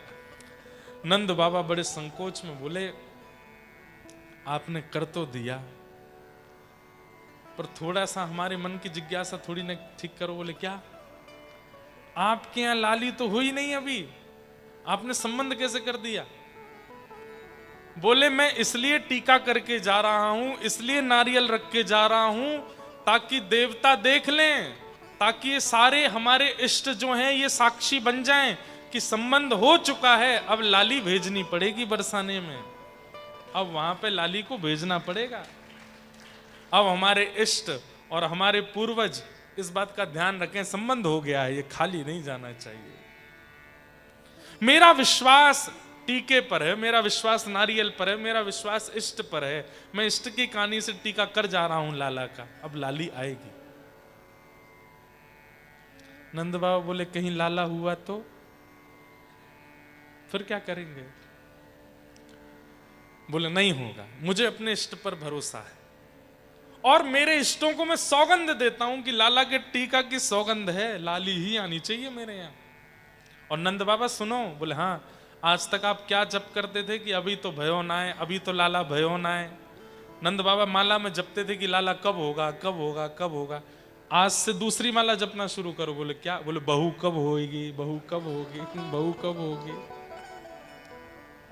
नहीं तो आपको लाला क्वारा रहेगा, ब्याह नहीं होने दूंगा इसका मैं। नंद बाबा उसी समय माला लेके बैठ गए। बोले बहू कब होएगी, अब बहू कब होएगी, बहू कब होएगी। और कुछ महीनों बाद ही खबर आ गई। बोले क्या? बोले बरसाने में भी बधाई बजने वाली है। आहा, नंद बाबा तो बड़े प्रसन्न हो गए। गैयाओं के जाकर के पूजा करी, श्री यमुना जी का पूजन किया, ब्राह्मणों को पूजन किया और बस प्रार्थना कर रहे हैं लाली हो, एक कैसे भी लाली है जाए, बस और कुछ नहीं चाहिए। और आने वाले तिथि ठीक 1 महीना ठाकुर जी के प्रथम जन्मोत्सव, भगवान का फर्स्ट जन्माष्टमी, फर्स्ट बर्थडे मनाया गया था गोकुल में। उसके ठीक 1 महीने बाद हो बरसानो बजत बधाई, वृषभानु की लाली आई। हाँ बरसानो बजत बधाई, वृषभानु की लाली आई। और ये खबर जैसे ही पता चली, नंद यशोदा तो इतने खुश हो गए, इतने आनंद में भर गए कि लाली हुई है भानु बाबा के यहाँ पर। अच्छा एक बात, हमारे इंडियन कल्चर में जितने भी भगवान हुए, या तो वो रात को 12 बजे हुए या दिन में 12 बजे हुए। जन्माष्टमी कब मनाई जाती है? रात को 12 बजे। रामनवमी दिन में 12 बजे। लेकिन श्री राधा रानी का जन्म ना रात में 12 बजे हुआ ना दिन में 12 बजे। राधा रानी का जन्म हुआ ब्रह्म वेला में 4 बजे, ब्रह्म मुहूर्त में। कहते हैं क्यों, ऐसा क्यों? किशोरी जी सुबह 4 बजे क्यों उदित हुई, क्यों प्रकट हुई? बोले 4 बजे के बाद धीरे धीरे धीरे धीरे अंधेरा दूर होने लग जाता है, प्रकाश होने लगता है। 12 बजे का धूप जो होती है, 12 बजे का सूर्य जो होता है, वो सहन नहीं कर पाता कोई, और रात्रि में अंधेरा बहुत ज्यादा होता है। पर किशोरी जी इस बात की प्रतीक हैं कि वो अंधेरा दूर करने आए हैं, वो अज्ञान मिटाने आई हैं, वो प्रेम का प्रकाश फैलाने आई हैं। इसलिए ऐसी तिथि में जन्म हुआ कि उनके जन्म होते ही धीरे धीरे धीरे अंधेरा दूर हो रहा है और धीरे धीरे धीरे प्रकाश की ओर बढ़ रहा है। सुबह का सूर्य जो होता है ना, वो सब देख सकते हैं। सुबह के सूर्य का दर्शन सब कर सकते हैं। 5 बजे, 5:30 बजे, 6 बजे के सूर्य को सब देख सकते हैं, आंखों से देख सकते हैं। पर 12 बजे के सूर्य को कोई नहीं देख सकता। किशोरी जी ऐसे काल में जन्मी हैं, ऐसे समय पर उनका उद्दीपन हुआ, प्रादुर्भाव हुआ कि जिससे अज्ञान नष्ट होने का प्रतीक हो रहा है। यहां नंद बाबा यशोदा मैया 1 वर्ष के लाला को गोदी में लेकर के बरसाना जा रहे हैं। आहा, जैसे ही बरसाना पहुंचे, सब नाच रहे हैं, गा रहे हैं, आनंद मना रहे हैं, राधा रानी का जन्म हुआ है। आहा, स्वर्ण के पलना में झूल रही हैं राधा रानी। कथाएं तो बहुत हैं। ऐसा कहते हैं कि श्री राधा रानी ने जन्म लेने के बाद कितने दिनों तक आंख नहीं खोली, कुछ बोली नहीं, शांत रही। तब नारद जी आए और नारद जी ने आकर के उनके कान में कहा, हे कृष्ण मनोहारिणी। तो कृष्ण नाम सुनते ही नेत्र खुल गए और हंसने लगी, और जैसे ही कृष्ण नाम विश्राम होता फिर से आंख बंद करके पड़ जाती। लेकिन आज जैसे ही नंद बाबा और यशोदा मैया लाला को लेकर के आए, पलना में झूल रही राधा रानी को जैसे ही यशोदा मैया ने देखा, तो एक स्वरूप होता है कि आप बालक को देख करके कुछ देते हैं। यशोदा मैया इतना सामान लेकर के आई हैं, लेकिन किशोरी जी को देख के, राधा रानी को देख के वो सारा सामान फीका लगने लगा। नंद बाबा से बोली, हम इतने स्वर्ण लेके आई, इतने चांदी, इतने रत्न, इतने वस्त्र लेके आई, पर ये लाली इतनी सुंदर है कि सब फीका लग रहा है, मैं कैसे दूं? मैं तो इस लाली के लिए कुछ लेके ही नहीं आई हूं, क्या करूं? तभी गोद में बैठे हुए ठाकुर जी ने अपना वजन भारी किया और थोड़ा सा मैया को यहां स्क्रैच किया। तो मैया ने ऐसे पकड़ करके हाथ झटका, और तुरंत जब ठाकुर जी की ओर देखा तो ठाकुर जी को देख करके यशोदा मैया के मन में आया, मैं इतने सारे रत्न लेकर के आई हूं, लेकिन सबसे बढ़िया लाली को देवे वारो रत्न तो गोदी में ही बैठो मेरी। ठाकुर जी को लेकर के, और जैसे किसी की नजर उतारते हैं ना, ऐसे किशोरी जी के ऊपर 1 बार, 2 बार, 3 बार, 4 बार और 8 बार सिर से चरणों तक उतार करके श्री ठाकुर जी को ही रत्न रूप में किशोरी जी के चरणों में प्रदान कर दिया। बोलो युगल जोड़ी सरकार की। और जैसे ही ठाकुर जी को चरणों में पधराया, कह रहे हैं कि राधा रानी थोड़ी सी रो रही थी, ठाकुर जी भी रो रहे थे, लेकिन जैसे ही ठाकुर जी को पधराया, दोनों ने एक दूसरे को हाथ पकड़ लियो, दोनों युगल है गए, शांत हो गए, किलकिल करके दोनों हंसने लगे। कैलाश पर बैठे हुए महादेव अपने आप को रोक नहीं पाए। पार्वती जी से बोले, मैं नहीं रुक रहा। बोले क्यों? बोले मैं तो जाऊंगा दर्शन करने के लिए। और देव आदिदेव महादेव रूप बदल करके आए और आकर के दोनों युगल का दर्शन करके उनकी नजर उतार करके नृत्य करने लगे। बरसाना में आनंद हो रहा है।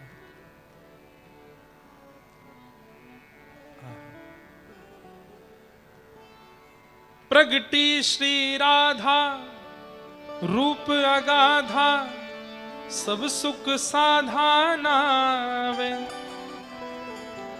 आहा, राधा रानी का कैसा प्रादुर्भाव, उस पर हमारे रसिक जन क्या बोलते हैं। कल राम जी का प्रादुर्भाव, हम लोगों ने राम जन्म मनाया, आज राधा रानी का जन्मोत्सव।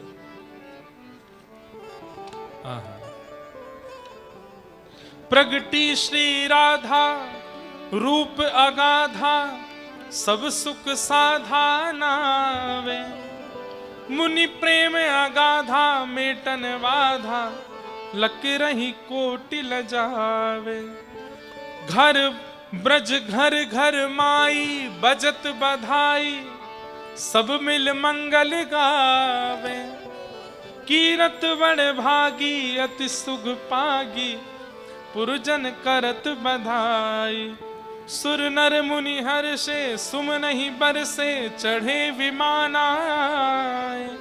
भय चित्र से ठाड़े लक सुख बाड़े, बाजे विविध बजावे। नारद सनकादि शिव ब्रह्मादि, भृगुवादिक मुनि जेते। इंद्रादिक जे जहां सुर नर ते तहां, आए सजन समेत। सब आए हैं, इंद्रादि देवता, ब्रह्मादि देवता, देवादिदेव महादेव, सब रूप बदल बदल करके आए हैं और सब श्री राधा रानी और ठाकुर जी के चरणों में प्रणाम करके केवल एक ही वरदान मांग रहे हैं। क्या?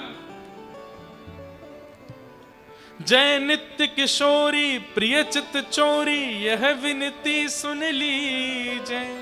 क्या विनती है? ब्रजवास ही दीजिए, हमें ब्रजवास दे दीजिए। ब्रजवास ही दीजिए, ब्रज रस पीजे, चरण शरण गह लीजे। कर जोर मनाऊं यह वर पाऊं, दंपति यश नित गाऊं। पद कमल सुतोरा महमुष मोरा मनवित जहां बनाऊं।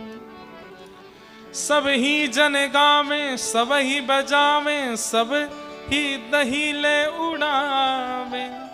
बरसाने आए विधिन सहाय जय जयकार करावे। बोल वृषभानु दुलारी श्री राधा रानी की जय। और तब व्रजमंडल में राधा रानी का जन्म हुआ।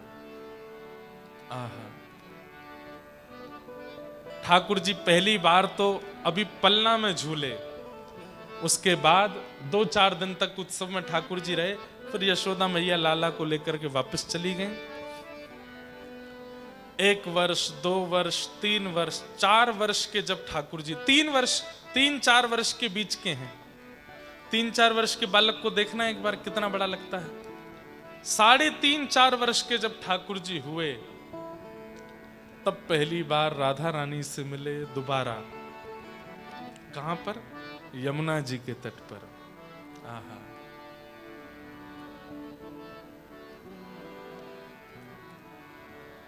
अभी तक ठाकुर जी ने मक्खन की चोरी करी थी, अभी तक ठाकुर जी ने दूध की चोरी करी, दही की चोरी करी, पर आज किसकी चोरी करी है? बोले वृषभानु नंदिनी राधा रानी की चोरी कर लाए ठाकुर जी। हमारे व्रज में गाते हैं, हो व्रज में रतन राधिका गोरी, व्रज में रतन राधिका गोरी। हाँ, व्रज में रतन राधिका गोरी, ओ व्रज में रतन राधिका गोरी। हे राधिका गोरी, राधिका गोरी, राधिका गोरी, राधिका गोरी। हे राधिका गोरी, राधिका गोरी, राधिका गोरी, राधिका गोरी। ओ व्रज में रतन राधिका गोरी, व्रज में रतन राधिका गोरी, व्रज में रतन राधिका गोरी, व्रज में रतन राधिका गोरी। बोलो वृषभानु दुलारी की।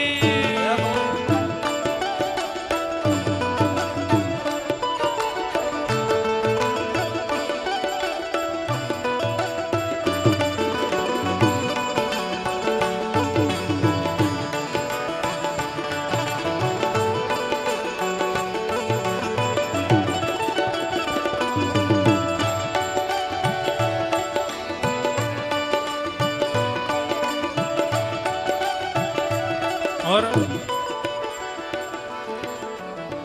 कैसे हरण किया राधा रानी का। आज किशोरी जी अपनी छोटी छोटी सखियों के साथ यमुना जी के तट पर गई हैं और वहीं ठाकुर जी भी खेलने के लिए आए हैं। और तभी ठाकुर जी, किशोरी जी थोड़ी सखियों से अलग चली गई हैं, यमुना जी के तट पर एकांत में बैठी हैं। और तभी ठाकुर जी ने पहली बार किशोरी जी को देखा है। बूझत श्याम कौन तू गोरी, बूझत श्याम कौन तू गोरी। हाँ, बूझत श्याम कौन तू गोरी, बूझत श्याम कौन तू गोरी।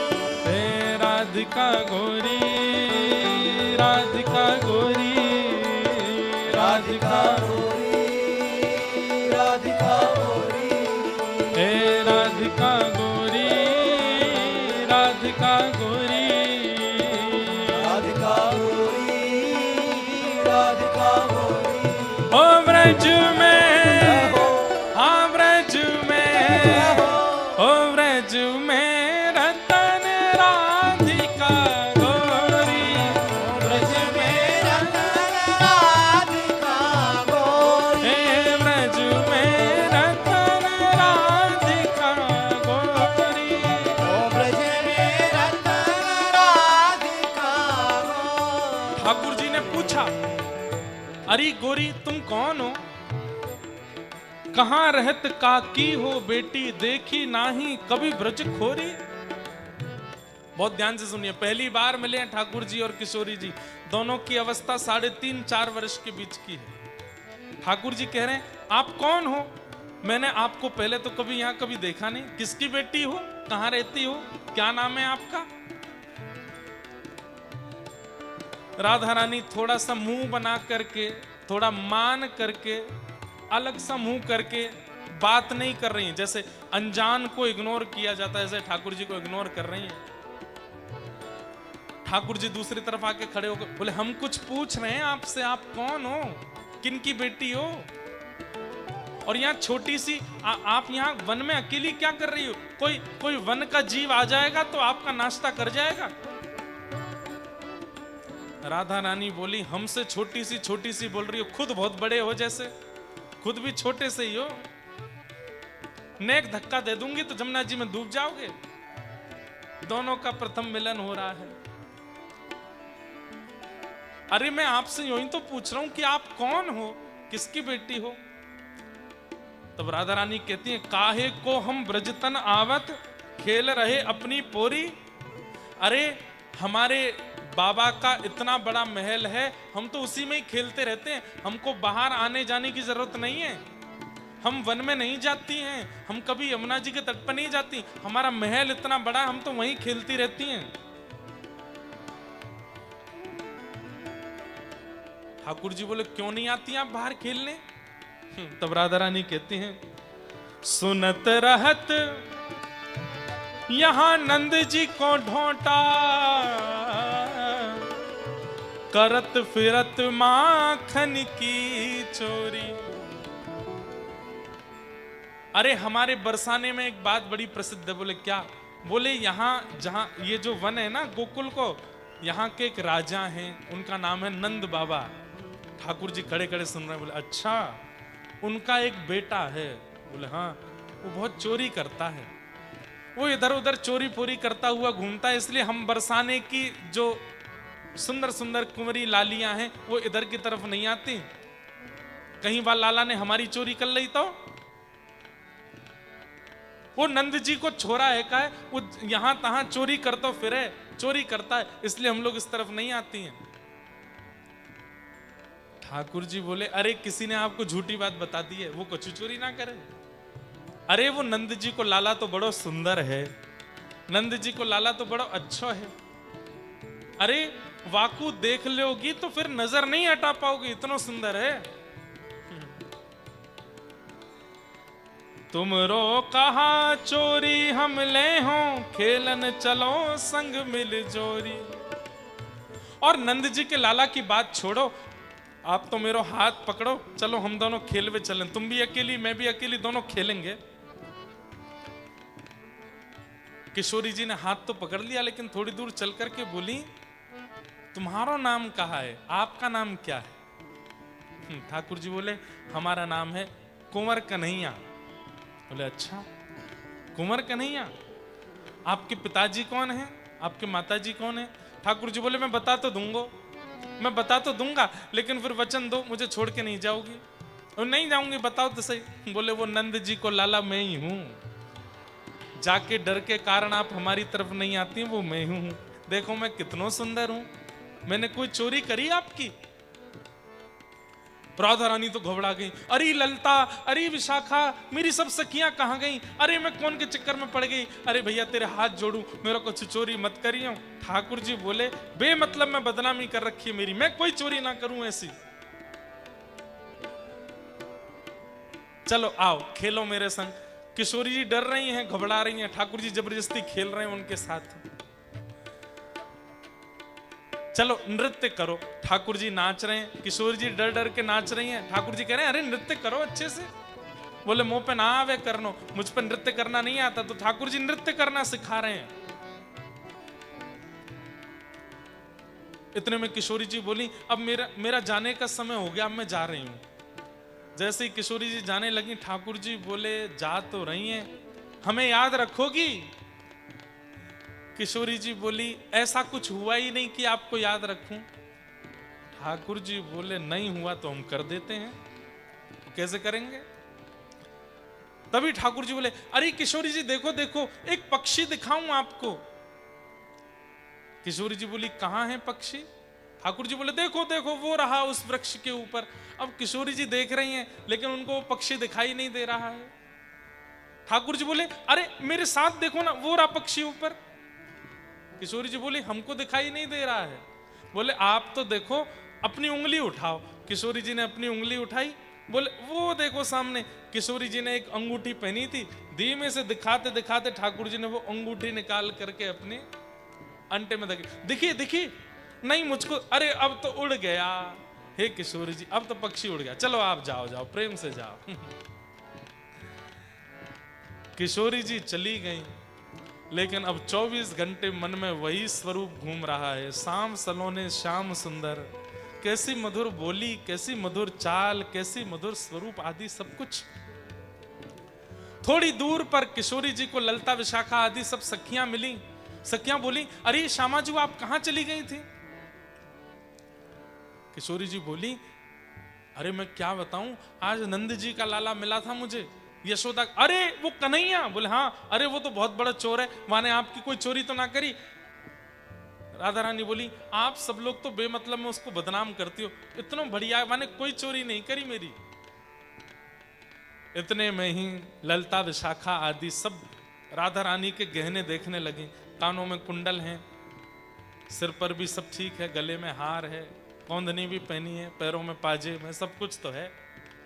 हाथ दिखाओ अपने। हाथ दिखाए तो जैसे ही हाथ देखा, अरे अंगूठी कहां है आपकी, मुंदरी कहां है? किशोरी जी बोली, कहीं गिर गई होगी। अब इसका मतलब ये थोड़ी है कि तुम ठाकुर जी पे इल्जाम लगाओ। बोले नहीं नहीं नहीं नहीं, वही नहीं चुराई है। और ठाकुर जी अपने फेंटा में बांध करके किशोरी जी की मुंदरी बड़े मदमस्त होकर के घूम रहे हैं। व्रज में रतन राधिका गोरी, व्रज में रतन राधिका गोरी, व्रज में रतन राधिका गोरी, व्रज में रतन राधिका गोरी, हे राधिका गोरी, राधिका भोरी, राधिका गोरी, राधिका गोरी, हे राधिका गोरी, राधिका भोरी, राधिका गोरी, राधिका गोरी, हे व्रज में। रहो। आप लोगों को ताली बजाते हुए गाना है, और जब मैं कहूं व्रज में तो कहना है जय हो। हे व्रज में, रहो। ओ व्रज में, रहो।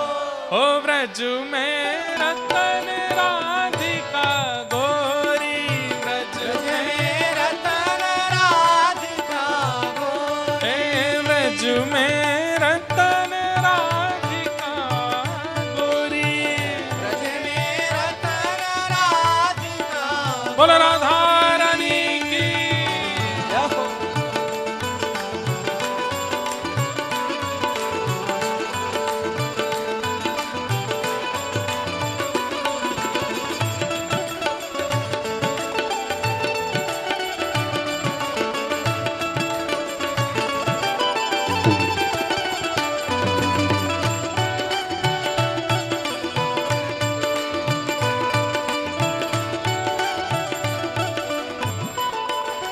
हो हरलीनी वृषभानु भवन ते, हरलीनी वृषभानु भवन ते, हरलीनी वृषभानु भवन ते, हरलीनी वृषभानु भवन, हे वृषभानु भवन ते, वृषभानु भवन, वृषभानु भवन ते, वृषभानु भवन ओ ते, हरलीनी वृषभानु भवन ते, हरलीनी वृषभानु भवन ते, यहाँ नंद सोवन करी चोरी, नंद सोवन करी चोरी, ओ कृष्णदास प्रभु गिरधर नागर, कृष्णदास कृष्णदास प्रभु गिरधर नागर। कृष्णदास प्रभु गिरधर नागर। कृष्णदास प्रभु गिरधर नागर। और नागर नवल किशोरी, नागर नवल किशोरी। ओ नागरी नवल किशोरी, नागर नवल किशोरी। हो व्रज में, रहो हो व्रज में, रहो हो व्रज में रतन राधिका गोरी। ब्रज में रतन राधिका गोरी। व्रज में रतन राधिका गोरी। ब्रज में रतन राधिका गोरी। हे राधिका गोरी, राधिका गोरी, राधिका गोरी, राधिका गोरी। हे राधिका गोरी, राधिका गोरी। राधिका गोरी, राधिका गोरी। हे व्रज में, रहो ओ व्रज में, रहो हे व्रज में रतन राधिका गोरी। ब्रज में रतन राधिका हे व्रज में रतन राधिका गोरी। ब्रज में रतन राधिका हे व्रज में रतन राधिका गोरी। ब्रज में रतन राधिका हे व्रज में रतन राधिका गोरी। ब्रज में रतन जय जय श्री राम। राधे।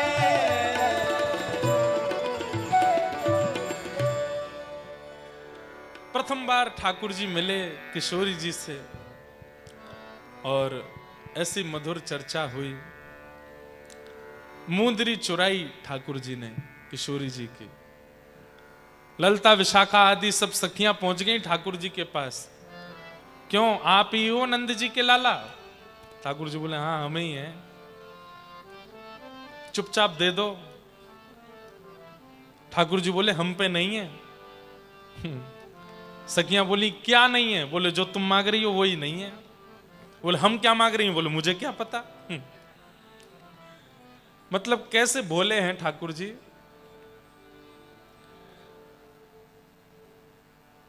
सब सखियां बोली ये आपने जो कमर में अपने पटका बांध रखा है इसको खोल के दिखाओ। तो जहां पे मुंदरी बांधी थी वो हिस्सा पकड़ के ठाकुर जी ने दूसरी तरफ से खोल के ऐसे करके झाड़ दिया। बोले कुछ भी नहीं है। बोले ये जहां पे आपने पकड़ रखा है इसको खोल के दिखाओ। बोले इसमें पूरा ब्रह्मांड है, अगर खोल दिया तो प्रलय आ जाएगा, ये नहीं खोलूंगा। बोले नहीं नहीं यही खोलो। जैसे ही खोला तो मुंदरी नीचे गिर गई, अंगूठी मिल गई किशोरी जी की। सब सखियां बोली, बोले देखो हमारी किशोरी जी की चोरी करते हो। किशोरी जी को जाकर के अंगूठी दिखाई, देखो ठाकुर जी के पास मिली। लेकिन किशोरी जी के चित्त में तो श्री ठाकुर जी इतने प्रिय हो चुके हैं कि अब जितना भी सब कहते हैं ठाकुर जी के बारे में, किशोरी जी के मन में कोई दोष नहीं आता। बंधु, ठाकुर जी चोरी कोई धन नहीं है इसलिए चोरी थोड़ी करते हैं। नंद बाबा राजा हैं, नंद बाबा राजा हैं ब्रजमंडल के। उनके यहां 9 लाख गायें हैं, दूध की, दही के, घी के कुआं हैं, कोई कमी नहीं है, नदी बहती है दूध की। लेकिन फिर भी दूसरी गोपियों के यहां जाकर के दही चुराना, दूध चुराना, मक्खन चुराना या आज किशोरी जी की मुंदरी चुरा लेना, इसमें कोई ये भाव थोड़ी है कि ठाकुर जी के यहां अभाव है। नहीं, श्री कृष्ण का जो अवतरण हुआ है वो प्रेम प्रदान करने के लिए हुआ है। कोई बहुत बड़ा व्यक्ति है और वो आपके पास आकर के बैठ जाए, नीचे बैठ जाए, तो उसकी महानता मानी जाती है। ठाकुर जी बहुत बड़े हैं लेकिन वो कृष्ण लीला में इतने सहज हो गए हैं, सबके साथ वैसी लीला करते हैं जैसे वो भगवान हैं ही नहीं, केवल प्रेम प्रकट करने के लिए। गोपियों के साथ सब सखियों के साथ ठाकुर जी लीला करते हैं। एक दिन ठाकुर जी ने किशोरी जी को नंदगांव बुलाया। बोले क्यों? बोले हमारे नंदगांव में एक आम का बगीचा है, आम खाने चलेंगे। तो यहाँ ठाकुर जी के सखा कौन कौन है? मधुमंगल, श्रीदामा, तन सुखा, मन सुखा, धन सुखा। और वहां राधा रानी के सखियां कौन है? ललिता, विशाखा, इंदुलेखा, चंपकलता। ये सब किशोरी जी की सखियां हैं। सब सखियों ने मना किया, किशोरी जी मत चलो, ये नंद जी को लाला है, बड़ा ऊधमी है, पता नहीं क्या ऊधम मचाएंगे। बोले नहीं नहीं, उन्होंने बुलाया है, चलो। और सब सखियों के साथ राधा रानी पहुंच गए। आम के बगीचे में ठाकुर जी ले गए। राधा रानी बोली किसका बगीचा है? बोले हमारा बगीचा है। और किसका बगीचा है? हमारे नंद बाबा। ये पेड़ मैंने लगायो, ये पेड़ हमारी माता जी ने लगाया, ये हमारे पिताजी ने लगाया, ये पूरा बगीचा हमारा है। राधा रानी बोली तो फिर अब बगीचा ही दिखाओगे कि कोई आम तोड़ के खिलाओगे भी? ठाकुर जी बोले हमको पेड़ पे चढ़ना नहीं आता, आप चढ़ के तोड़ो। तो राधा रानी, ललिता आदि सब सखियां ऊपर चढ़ गईं। एक दो सखियां नीचे खड़ी हो गईं ऐसे पल्लू बिछा करके, और ऊपर से सब सखियां आम तोड़ तोड़ के नीचे दे रही हैं, वो सब पल्लू में ले रही हैं। ठाकुर जी सब सखाओं के साथ गए। बोले ये पल्लू बहुत भारी हो गया, आप हमको दे दो आम। सखियों से आम ले लिए, कुछ अपनी जेब में धर लिए, कुछ अपने फेंटा में बांध लिए। सब सखाओं ने खूब जितनी पेट भर सके इतने आम अपने पास धर लिए। सखियों से बोले हम ना बड़ी वाली डलिया लेके आते हैं, आप तोड़ते रहो। सखियां बोली ठीक है, आप लेके आओ। ठाकुर जी सब सखाओं से बोले चुपचाप भाग जाओ यहां से। सखा तो सारे भाग गए, और ठाकुर जी गए वो जिसका मैदान था, जिसका बगीचा था, उसके मालिक के पास। ठाकुर जी गए ठाकुर जी जाके बोले सोते रहो, तुम्हारे आम तो सब चोरी हो रहे हैं। बोले मतलब? अरे नंदगांव के बगीचा में बरसाने की छोरियां आके लूट मचा रही हैं। देखो बाहर निकल के देखो, वो देखो दो सखियां उस वाले पेड़ पे चढ़ी हैं, वो उस पे चढ़ी हैं, वो उस पे चढ़ी हैं, और नीचे देखो पल्लू में पूरे पेड़ तुम्हारे खगाल दिए इन्होंने। हम तो तुमको अपना चाचा मानते हैं, इसलिए तुमको आके बता दी सारी बात। हम तो छोटे बच्चे हैं, हम तो कुछ कर नहीं सकते, देख लेना क्या करना है। ठाकुर जी शिकायत करके भाग गया। वो बगीचे का मालिक डंडा लेकर के पहुंचा। वहां सब सखियों ने देखा कि ठाकुर जी डलिया लेके आ रहे होंगे। इतने में ही बगीचे का मालिक लेके गया डंडा और हल्ला करने लगा, अरे अरे चोरनियां आ गई, चोरनियां आ गई। सब सखियां आम वाम छोड़ छाड़ के वहां से भागी। राधा रानी अब भी कहती जा रही हैं, अरे कृष्ण आने वाले होंगे, उन्हीं का तो बगीचा है। राधा रानी खड़ी हो गई। अब वो माली आया, आकर के बोले शर्म नहीं आती है, छोटी छोटी बालिकाएं होकर के चोरी करती हो? बोले हम चोरी नहीं कर रही हैं, जिनका बगीचा है वही लेकर के आए थे हमको यहाँ पे। बोले बगीचा तो मेरा है। बोले नहीं नहीं, ये तो नंद बाबा का बगीचा है, नंद जी का लाला हमको लेकर के आया। बोले नंद जी के लाला का बगीचा नहीं है ये, वही तो शिकायत करके गया मुझसे कि चोरनियां लगी पड़ी हैं ये मेरा बगीचा है। सब सखियां बोले देख रही हो राधा रानी कितना कितना उद्यमी है। उस दिन आपकी मुंदरी चोरा के भाग गया, आज आपकी शिकायत करके भाग गया, और अब भी आपको वही अच्छा लगता है। राधा रानी बोली उन्होंने नहीं की होगी शिकायत, उनके सखा करके चले गए होंगे, वो तो बड़े सीधे हैं, वो तो बड़े प्यारे हैं। ये ललता आदि सखियां सब किशोरी जी को समझाती हैं, पर किशोरी जी का सहज स्वभाव ठाकुर जी के प्रति है, अत्यंत प्रेममय है दोनों। ऐसे ब्रजमंडल में ये रसिकों की प्रेम भरी लीला श्री प्रिया प्रियतम करते हैं, सब रसिकों को आनंद। अब ये तो प्रारंभ की लीलाएं हैं, आगे बड़ी बड़ी लीलाएं आती हैं। एक लीला ऐसी आती है जब ये मिलन थोड़ा बढ़ गया आगे, तो ठाकुर जी क्या करने लगे, नंदगांव बरसाना के मार्ग में एक टोल टैक्स बना दिया ठाकुर जी ने। टोल गेट होता है ना, जैसे आपके यहाँ भी टोल गेट रोड पे होते हैं, ऐसे ठाकुर जी ने भी एक टोल गेट बना लिया। वहां पर ठाकुर जी खड़े हो जाते हैं। बरसाना से जितनी भी गोपियां दही बेचने के लिए मथुरा आदि जाती हैं, उन सब का टोल लगा देते हैं। तो ठाकुर जी कहते हैं टैक्स जमा करो। बोले क्यों? बोले हमारे बाप दादा का जमीन है, हमारे बाप दादा ने रास्ता बनाया, इस पर चल करके आप लोग दही बेचने जाते हो, टैक्स दे के जाओ। इसी को हमारे यहाँ कहते हैं दान लीला। कौन सी लीला? दान लीला। टैक्स में क्या मांगते हैं? बोले जो दही लेकर के जा रहे हो इसका 90% हमको खवा के जाओ, 10% जाके बेके आना। गोपियां कहती हैं टैक्स कुछ ज्यादा नहीं है? मैं बहुत सारे शब्द संभाल के बोल रहा हूं, नहीं तो ये कथाएं तो ब्रजभाषा में करने वाली हैं। गोपियां कहती 90% कौन खाता है? बोले हम खाते हैं। क्यों खाते हो? बोले हमारे पिताजी, हमारे दादाजी, हमारे परदादाजी, उन्होंने रास्ता बनाया ये। अगर उन्होंने रास्ता नहीं बनाया होता तो मथुरा कैसे जाती हैं आप? हमारा अधिकार है, चलो खिलाओ। और गोपियों से महाराज छीन छीन करके दही खा जाते हैं ठाकुर जी। एक दिन राधा रानी ने आकर के कहा, बोले आपको पता है कितना बुरा लगता है जब आप ऐसे हमारी चोरी करते हो? ठाकुर जी बोले हमको क्या पता चलता है कि बुरा लगता है कि नहीं, हमको तो लेने से मतलब। राधा रानी बोली आज एक काम करो। बोले क्या? आप लोग दही बेचने वाली बन के आओ और हम आपकी तरह टैक्स मांगेंगी, तब आपको पता चलेगा कैसा लगता है। ठाकुर जी बोले इसमें क्या है, चलो हम बने आते हैं। तो आज श्याम सुंदर लहंगा पहन करके, चुनरी ओढ़ करके, सिर पर मटकी लेकर के दही बेचने श्याम सुंदर जा रहे हैं। संग में सारे ग्वाल बाल, मधुमंगल, श्रीदामा आदि जितने ग्वाल बाल हैं वो भी सब सखियां बने। ललिता, विशाखा, जितनी सखियां हैं वो सब सखा बन गए।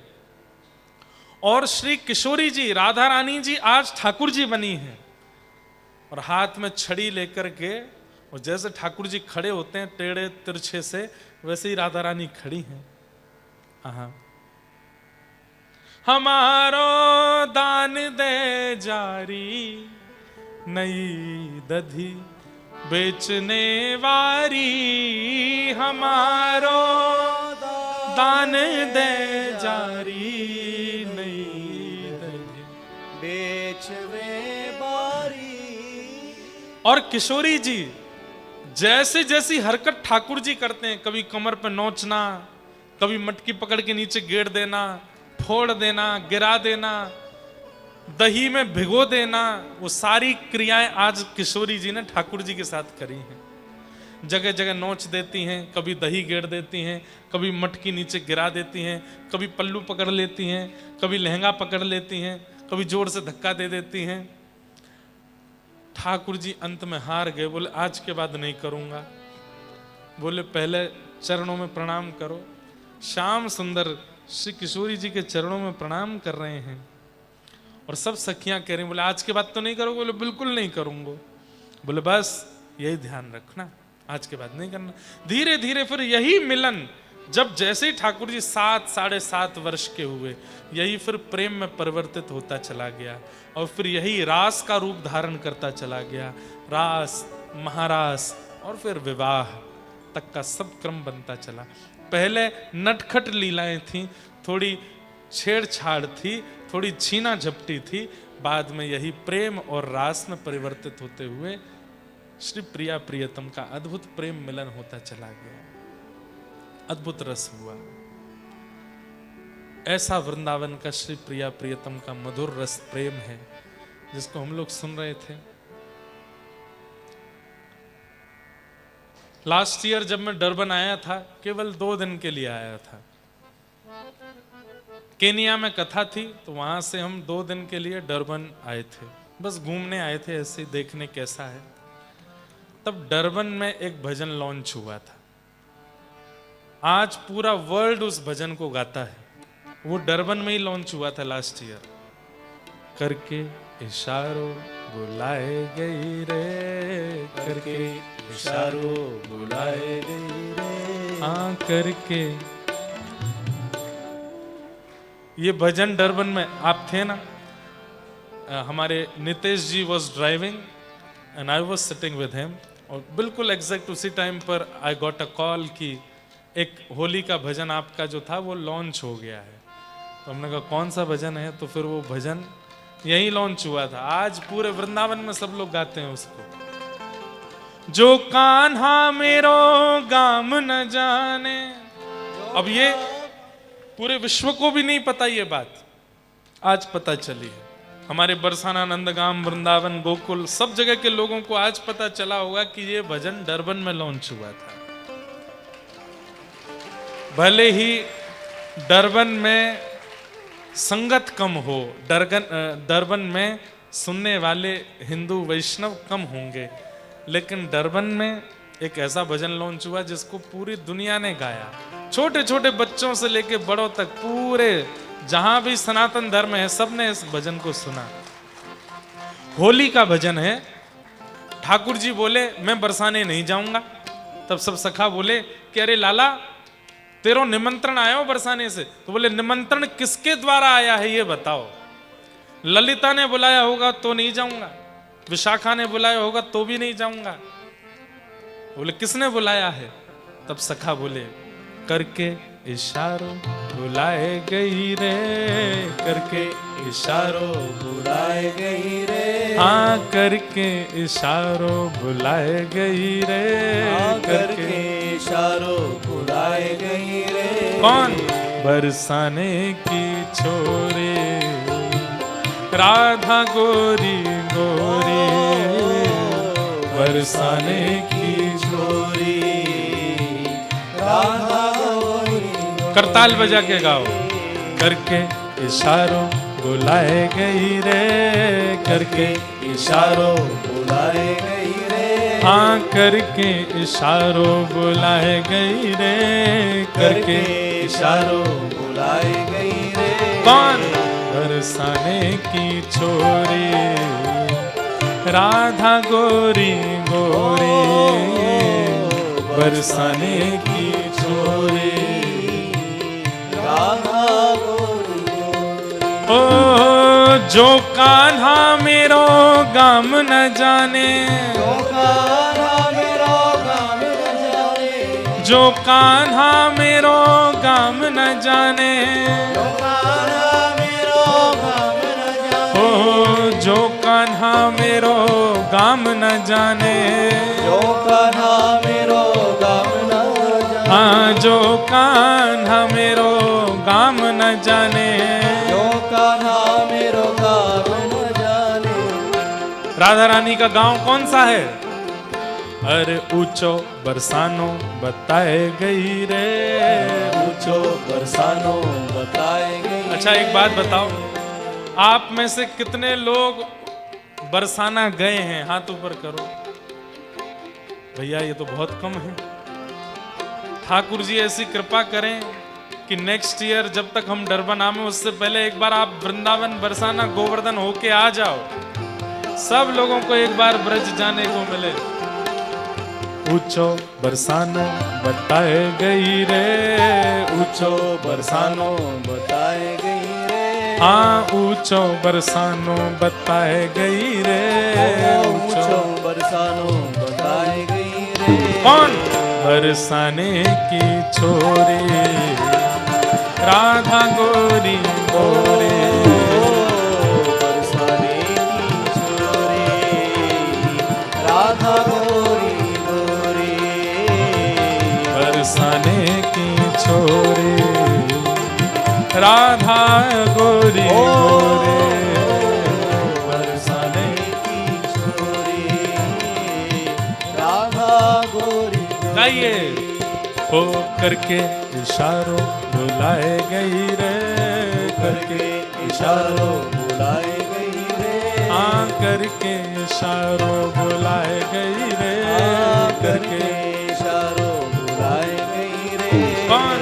बरसाने की छोरी राधा गोरी गोरी, बरसाने की छोरी राधा गोरी गोरी। ओ जो कान्हा मेरो नाम न जाने, जो कान्हा मेरो नाम न जाने, जो कान्हा मेरो नाम न जाने, जो कान्हा मेरो नाम न जाने। सो जितने लोग भी गा रहे हैं, those who are dancing, those who are singing, they all have been invited by Barsana, and till next year आप सब लोग बरसाना पहुंच ही जाओगे। और जो बैठे हैं केवल धीमे धीमे ताली बजा रहे हैं, you have to wait for your next birth. अगले जन्म तक प्रतीक्षा करनी पड़ेगी भैया। अरे बरसाने की छोरी आई, ये ऐसे प्रसंग हम बाहर सुनाते नहीं है, लेकिन बहुत कहा तो मैंने कहा ठीक है चलो थोड़ा राधा रानी के बारे में बोलेंगे।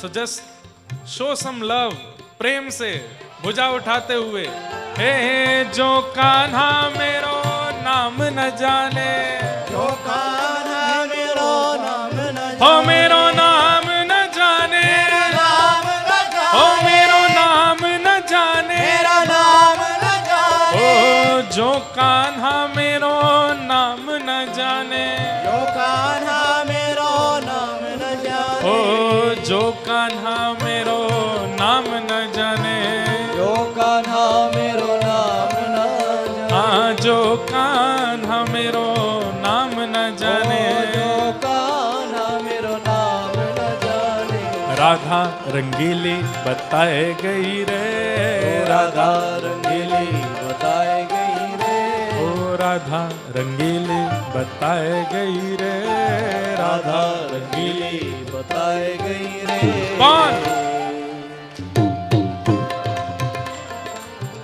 कौन बताए करके गई? नहीं ऐसे नहीं, you have to sing with beats.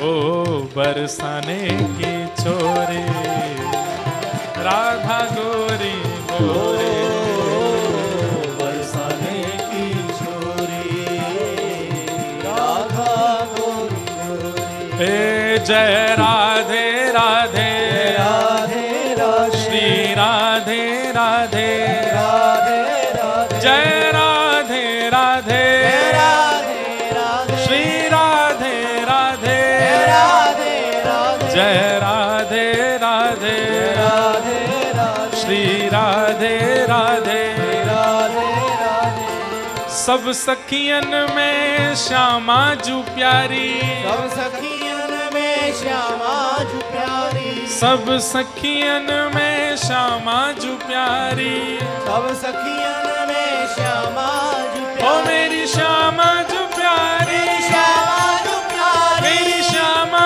जू प्यारी, मेरी श्यामा जू प्यारी, सब सखियन में श्यामा जू प्यारी, सब सखियन में श्यामा जू प्यारी, ओ सब सखियन में श्यामा जू प्यारी, सब सखियन में श्यामा जू प्यारी, ओ सब सखियन में श्यामा जू प्यारी, सब सखियन में श्यामा जू प्यारी, मोहन के मन को लुभाए गई रे, मोहन के मन को, लुभाए गई रे, हे मोहन के मन को लुभाए गई रे, मोहन मोहन के मन को लुभाए गई रे।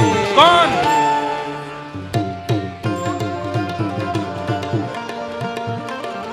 ओ बरसाने की छोरी राधा गोरी गोरी, बरसाने की छोरी राधा गोरी गोरी, ओ बरसाने की छोरी राधा गोरी गोरी, बरसाने की छोरी राधा गोरी। ओके, आज राधा रानी का प्रसंग हमने सुना है, तो एक छोटा सा कंपटीशन करते हैं आपके साथ। श्री राधा, ओके, तो आई विल स्पीक श्री, और मैं कितनी देर तक श्री बोलूंगा काउंट करना आप, और जैसे ही मेरा खत्म होगा आपको बोलना है राधा। और राधा मीन्स नॉट लाइक रस, राधा राधा। अब कितना, अब वो सांस आप भर लेना अपने अंदर। आप लोगों को थोड़ा और एनर्जेटिक करना पड़ेगा। अरे भाई ब्रजवासी आए हैं डरबन में, ये इतना ढीला पीला काम नहीं चलेगा। तो first my turn, okay. Count कौन करेगा? Shri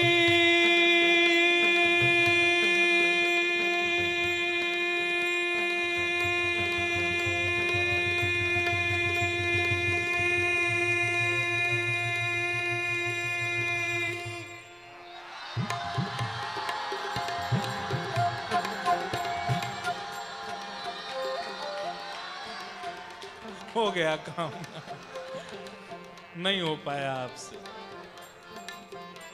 okay, one more time. हाँ, ये पटका उतार के कमर में बांधो। हाँ, थोड़ी सांस भरो अंदर। हाँ, साउथ अफ्रीकन्स अभी तक वर्ल्ड कप तो जीत नहीं पाए इंडिया से। हाँ, इस बार नेक्स्ट ईयर तो वर्ल्ड कप साउथ अफ्रीका में ही होने वाला है। And note my words, I will be here for world cup. हम अगली साल ऐसी डेट्स रखेंगे कि शाम को डरबन में मैच भी देखें, सुबह कथा भी करें। हाँ, तो अगली बार ऐसा आनंद करेंगे। Okay, one more time. Shri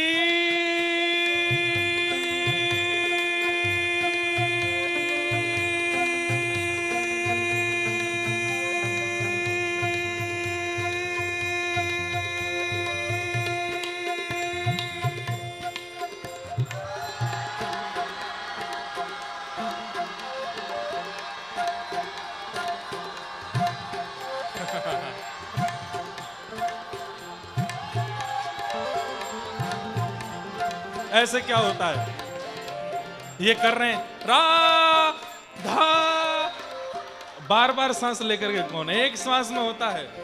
जय राधे राधे श्री राधे राधे जय राधे राधे श्री राधे राधे ओ जय राधे राधे श्री राधे राधे जय राधे राधे श्री राधे राधे जय राधे राधे श्री राधे राधे जय राधे राधे श्री राधे राधे ओ जय राधे राधे श्री राधे राधे। ओके, आप लोगों को और थोड़ा एनर्जेटिक करना पड़ेगा। One more task for all of you. अभी हम गाएंगे जय राधे राधे। जो सबसे ऊपर उछलेगा उसको हम व्यासपीठ से माला पहनाएंगे। ओके, हाँ भाई, हाथ पैर मत तोड़ लेना अपने। वैसे आप में से कई लोग ऐसे हैं वो उछल ही नहीं पाएंगे, गिर गिरा मत जाना। ओके, 1 2 3 जय राधे राधे श्री राधे राधे जय राधे राधे श्री राधे राधे जय राधे राधे। तो विनर, आज के विनर तो मिल गए। आप आ जाओ, चश्मा वाले भैया आ जाओ, आ जाओ। और इन्होंने आज मुझे एक बैट भी गिफ्ट किया, क्रिकेट बैट। इनके लिए ताली बजाओ। बोलो वृषभानु दुलारी की जय। राधे राधे राधे राधे श्री राधे राधे जय राधे राधे जय राधे राधे श्री राधे राधे जय राधे राधे श्री राधे राधे जय जय श्री राम जय जय श्री राम जय जय श्री राम।